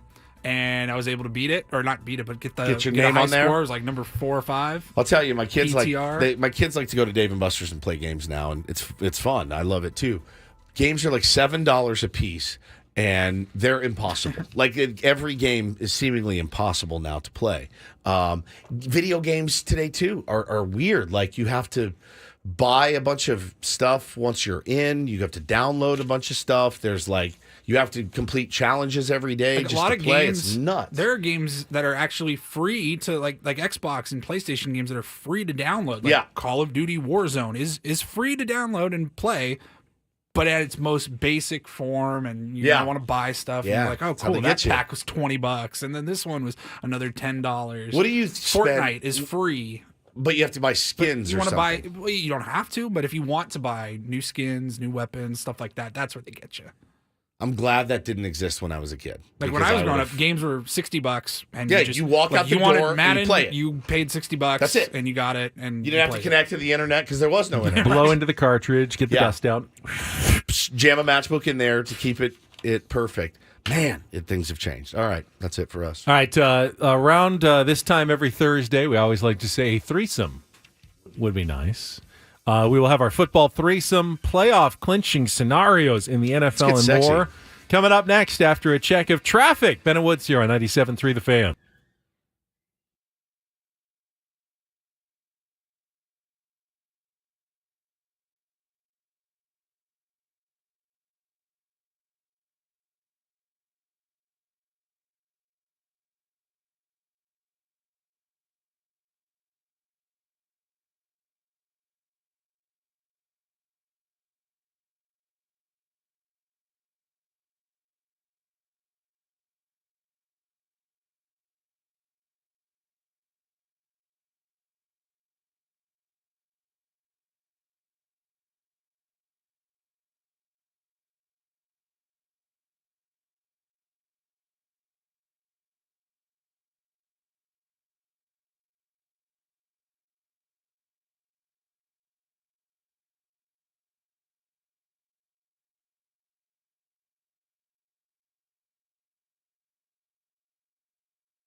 You can tune into Kickoff with Boomer and Valenti at least one more time. Tomorrow night, 6 o'clock, here on 97.3 The Fan. Also on the Odyssey app. They will preview Week 18.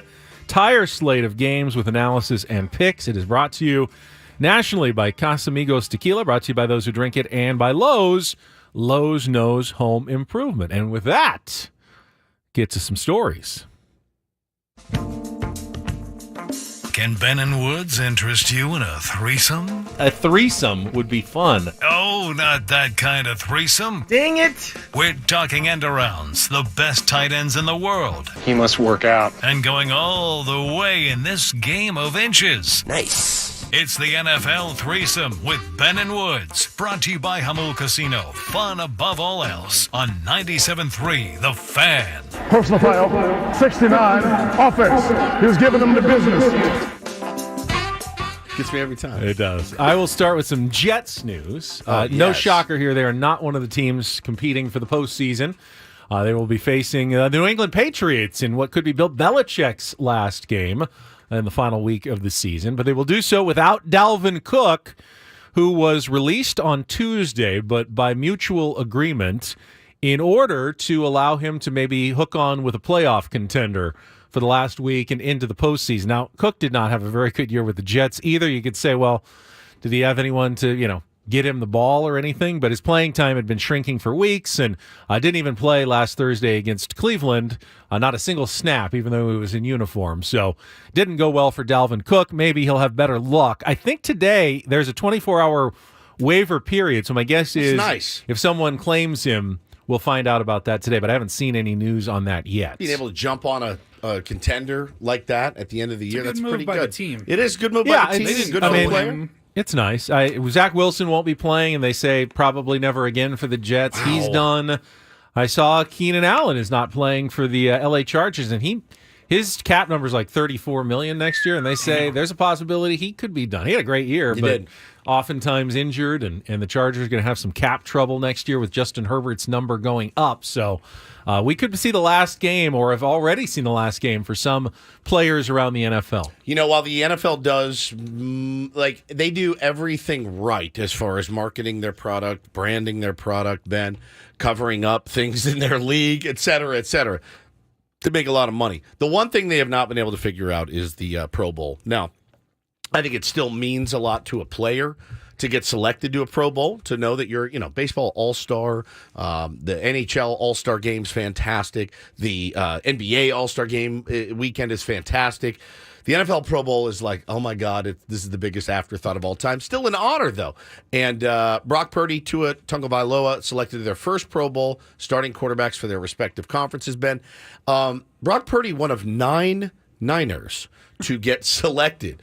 He's joined by Nick. None of them hope to actually be there because they want to be in the Super Bowl. All of them, 100%. Like, everybody gets these nominations, like, hope I don't have to go because I hope I'm in the Super Bowl the next week. That's exactly right. But I was so looking forward to the skills challenge while I was there. Are they doing a flag football game now too? They do, like flag football, and they do like weird, I haven't actually watched carnival the competitions highlights and stuff like that. You know what, Paul? It's a good point. I'm ripping on it. I don't know the last time I watched it. I think when I watched it was 1988. They haven't played the game in like 2 years. Oh, really? They don't actually play the Pro Bowl anymore. But I've seen like a commercial, like, hey, don't forget the Pro Bowl coming up on Saturday, whatever. You're like, I'm totally going to. Oh, yeah. I'm totally going to forget. And then I'll see a guy, they have like the big fluffy mat, like a gymnastics pad, and like guys will try to do the craziest jump and catch a ball that they can do. I'm like, okay, cool. All right, no, this is like watching my kids play in the living room. So you said Brock Purdy, Nick Bosa. Tua's the starter for the AFC. Correct. Over Lamar Jackson, who made the Jackson. team, but even though Lamar Jackson's likely MVP, monster year, Tua gets to start the Pro Bowl. Neither of them, of course, want to be there for the same reason. Correct. 49ers don't want to be there. 9 Niners in there, Ben. San Diego's Fred Warner's in there. George Kittle, Christian McCaffrey, Trent Williams. I mean, they're stacked. For the Niners. So a lot of Pro Bowl selections. Patrick Mahomes is now the third quarterback in the AFC.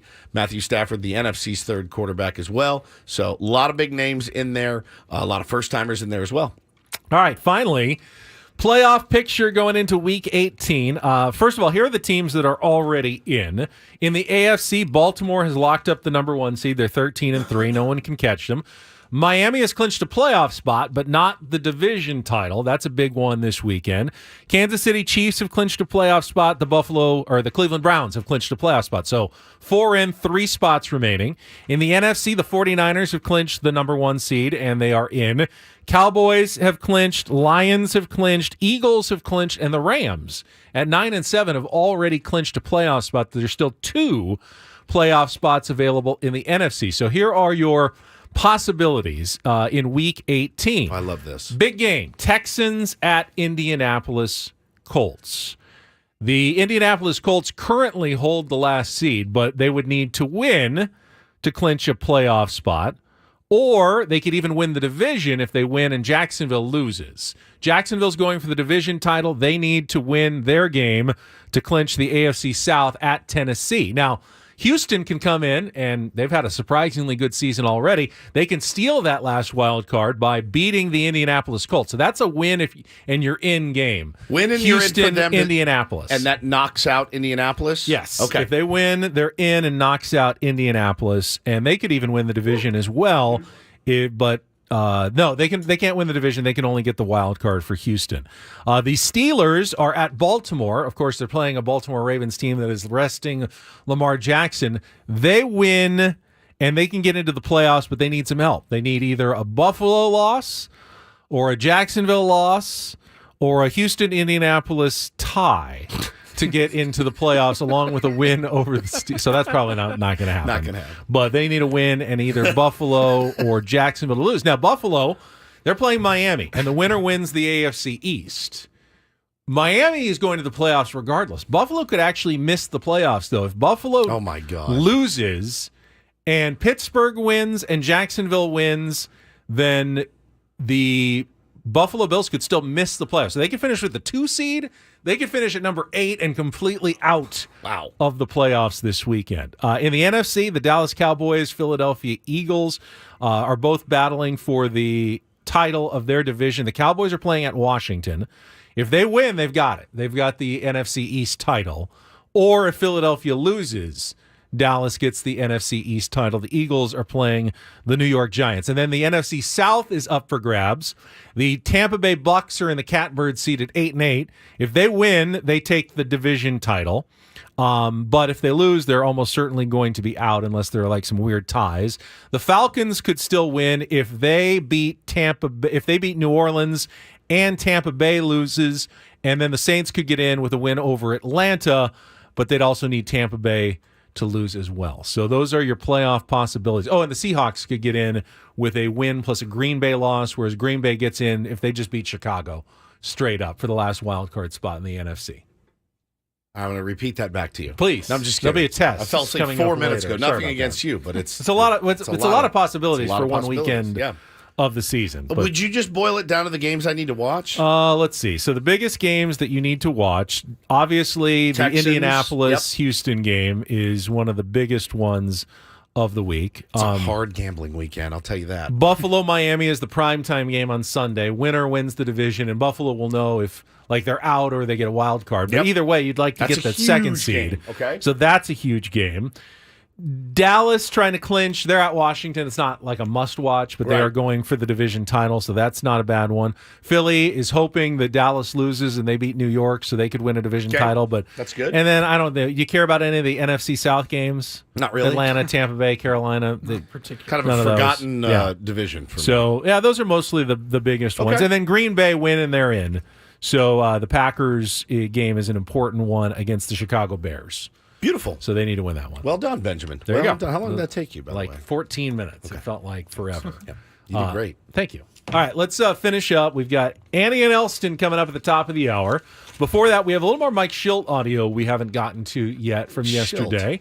Manager of the San Diego Padres. A couple of more nuggets from the skipper as he's gone through and talked to his players and had kind of, what has it been, about a month and a half? 6 plus weeks or so. since he's been hired. So settling into the job in the offseason. So we'll see what else he had to say. Do that coming up next with Ben and Woods on San Diego's #1 sports station, 97.3 The Fan.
All right, coming up in 20 minutes, the greatest first segment any show has ever done in the history of radio. Why are you doing From this Annie and to Elston. them? Do this I'm to kidding. them. I'm Jesus. kidding. I said earlier, give them like a few weeks, months. You know, let them settle in a little bit. When I started in radio, they said it takes a new show about a year to get off the ground. Now they have really cut that number in like thirds now. You don't really get a year. If you're not doing well, man, they'll cut you. They'll cut you quick. So no pressure, guys. No pressure at all. It's important to come out, hot. I know they will. I mean, Craig's been broadcasting for many, many years. The guy's had 75,000 podcasts. I've been on 74,999 of them exclusively, and so I know they're going to be ready for this. I know they're going to be prepared. But yeah, it's going to be rough. We have terrible shows. We've been doing this together for a long time. We have horrific shows. I'm about to fall asleep right now. There's the small things you don't think about. Adam just came in and looked around like, is there not a sign with our phone numbers? So, Craig and Annie can look up and remind everybody what the number is to call in. We still do that. And I said, no, there's no sign. And that's why I continually get it wrong. Like 1 out of every 4 times I try to give our phone number, I give out the wrong area code. Roberto says, today has been bad. Ha. And Tim says, yes, like this one. I'll slit both of your throats. I am exhausted right now. Is it weird that this is our third time? I'm already burned out for the year. completely burned out because the vacation was terrible. And then we had to start a couple days ago. And then the long event last night. I'm just worn out. I don't know how you do this on a daily basis, Ben. The good news is tomorrow is Friday. And you can always get through a Friday. Yeah, here's me getting through a Friday. Do a show, get up at 3 o'clock in the morning, do a show. Then we get to go play golf. It's a charity event. And then after that is my flag football coaching debut tomorrow. I haven't even told you guys. What offense are you running? The handoff right, handoff left. Well, West Coast then. Yeah. No, there will be there's no passing. So spread, power, triple option. Triple option, maybe. Single option. They can't catch a snap. You have one option, you're handing it to this guy, and he's running. I am a wreck, by the way. As I was roped into this, one of Bo's friends, Wesley, his mom, Danny, said, I want to coach. And I said, well, I wish you luck. Go coach, and I'll be there on the sideline. She said, I need you to coach with me. I said, I don't want to coach. I don't know anything about football. And she said, you're coaching with me. Hannah already said that you would. So I got voluntold that I was doing that. So I've been roped into this. And I've been watching coaches' clinics. You know who our team is? We're the Colorado Buffaloes. Oh, so prime. Now I'm prime. I would watch, now, if I was a flag football coach, and I've never done it, I think Andy Reid's offense translates the best to flag football. They're 5. Though. Oh, okay. They're 5 years old. I mean, those little little shovel passes, quick short passes, easy hitters. Yeah, Roberto says, so you'll win the first 3 games. Have your quarterback scramble around a lot. It's a 4-game season, by the way. So that's tomorrow night. That puts a lot of pressure on winning the first game, though. You're not kidding. When you lose the first one, you're down to 3 left. You basically have to win out at that point, or you're done. I am a wreck. I'm a wreck about it. I'm nervous as hell. I don't want our team to get bodied. I know that they're 5, but Bo's really serious about it, as he usually is, about athletics and things. Make sure that if they're wearing numbers 50 to 79 or 90 to 99, they report as eligible yes. to the referee before they go in, so you don't get your big game-winning play called back. Guzzinator's asking, is it 7v7? I have no idea. We are allowed 1 practice before the game. It's an hour before the game starts. We have our practice. So I have to install an offense. Okay? No, you don't. And get them ready 5 years old. in an hour. I have to install an entire new offense. All right. I think the most important thing for you is make sure the flags are on securely. Because if a flag falls off, that's you're dead. You're done. If the ball hits the ground, too, plays dead. So you got to have a good, clean snap. You got to have a good, clean exchange. I'm a wreck, dude. Yeah, somebody said, I hope your first game's against Brandon Staley. I'm running my mouth in here about coaches and clock management. I'm gonna blow this. There's just no. Is there a clock? Yeah, there's a clock. There's a clock. Of course. Well, I mean, the game would never end if I there know. wasn't one, I guess. So that's tomorrow night. So yeah, no. Make sure you save a couple of timeouts Yeah. in case you need them Keep at the some in my end to get the pocket. ball back.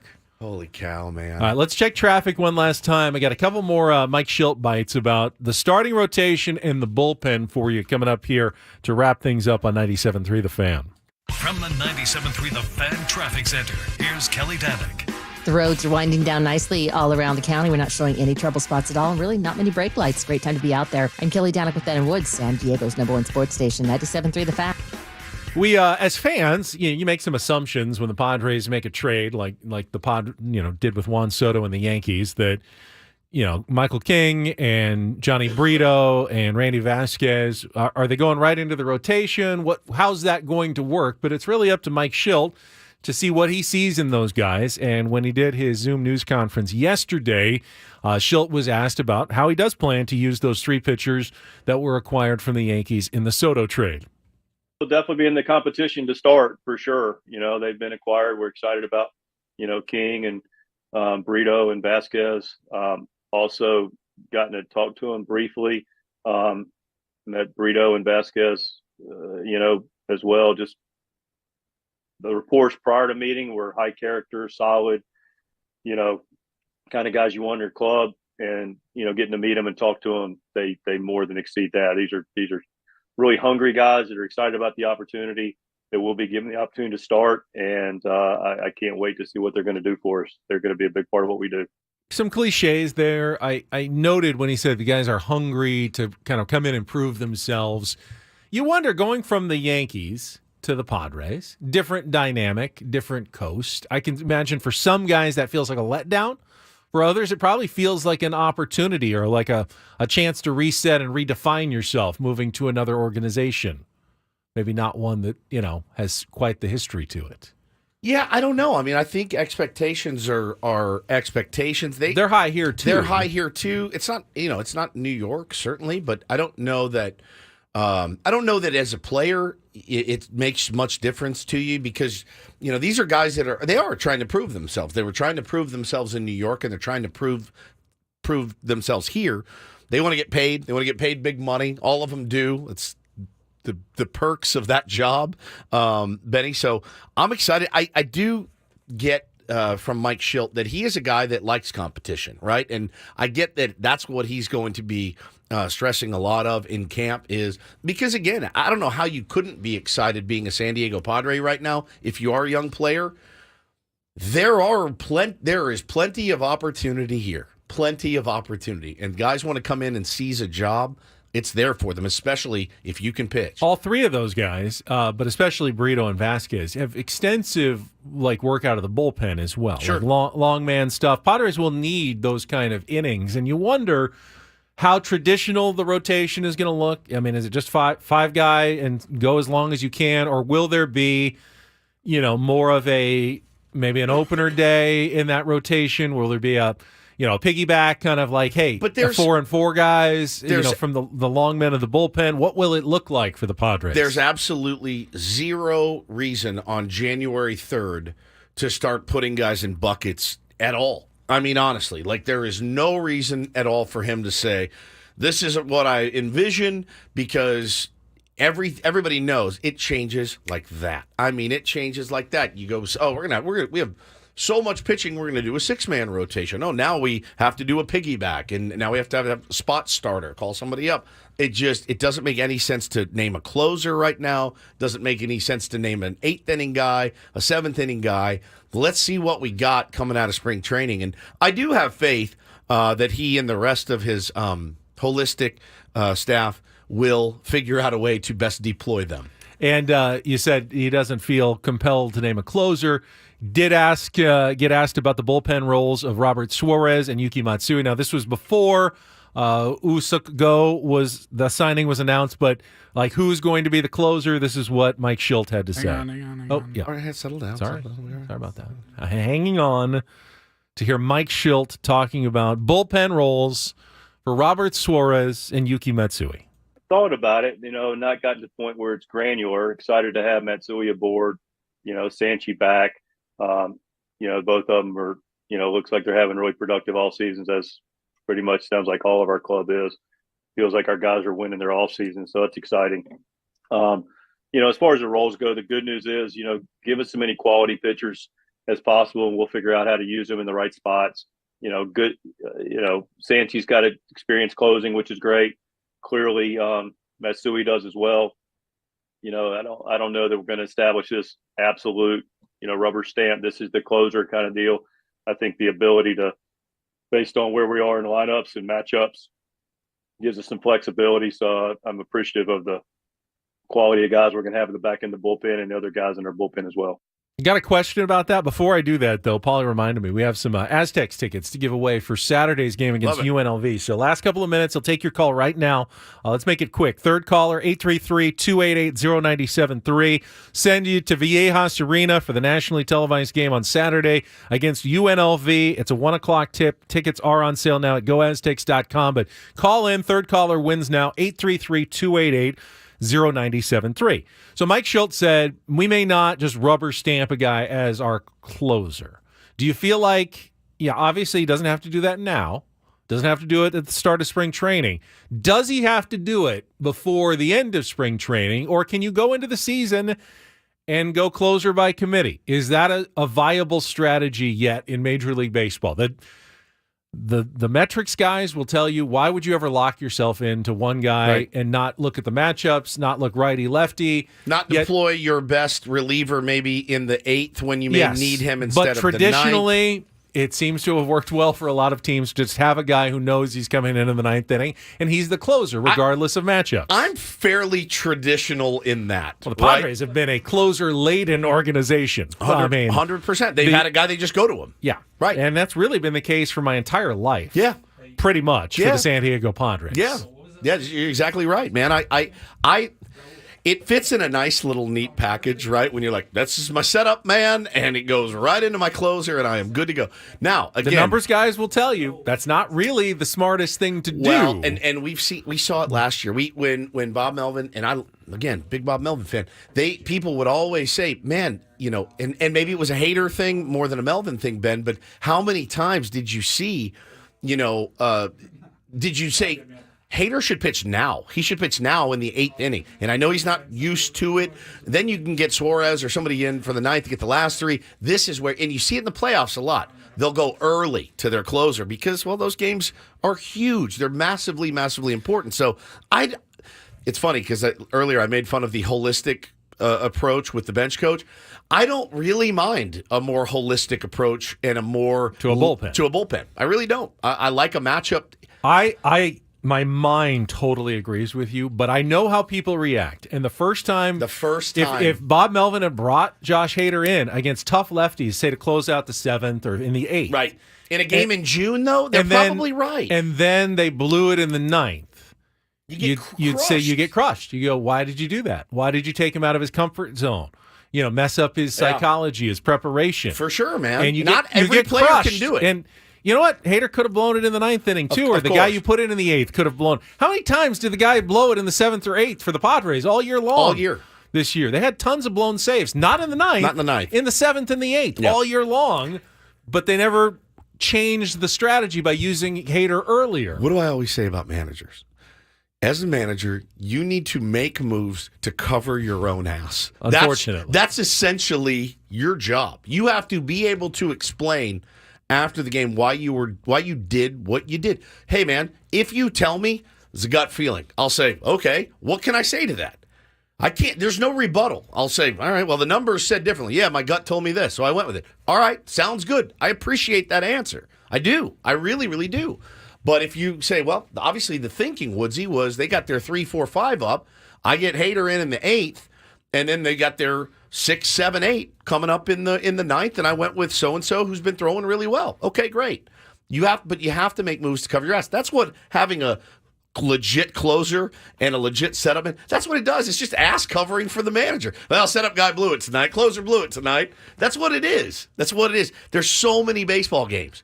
There's 162 of those things you got to navigate. All right, do not go anywhere. Coming up next, and we're just minutes away, top of the hour, the debut of Annie and Elston here on 97.3 The Fan, on air, on the app. If they're on the YouTube stream, our 97.3 The Fan YouTube channel, you'll be able to watch them live there as well. Good luck, Looking forward to it. We're wishing you guys. the best of luck. We'll be listening. No pressure. All of San Diego will be tuned in. Yep. In just a couple of minutes to hear Annie and Elston, the debut. That's it for us. We'll be back tomorrow, Friday, wrap up the short week to start our year. For executive producer and imaging director Paul Reindl, for Stephen Woods, I'm Ben Higgins. Have a great rest of your Thursday from all of us here at San Diego's #1 sports station, 97.3 The Fan. So long.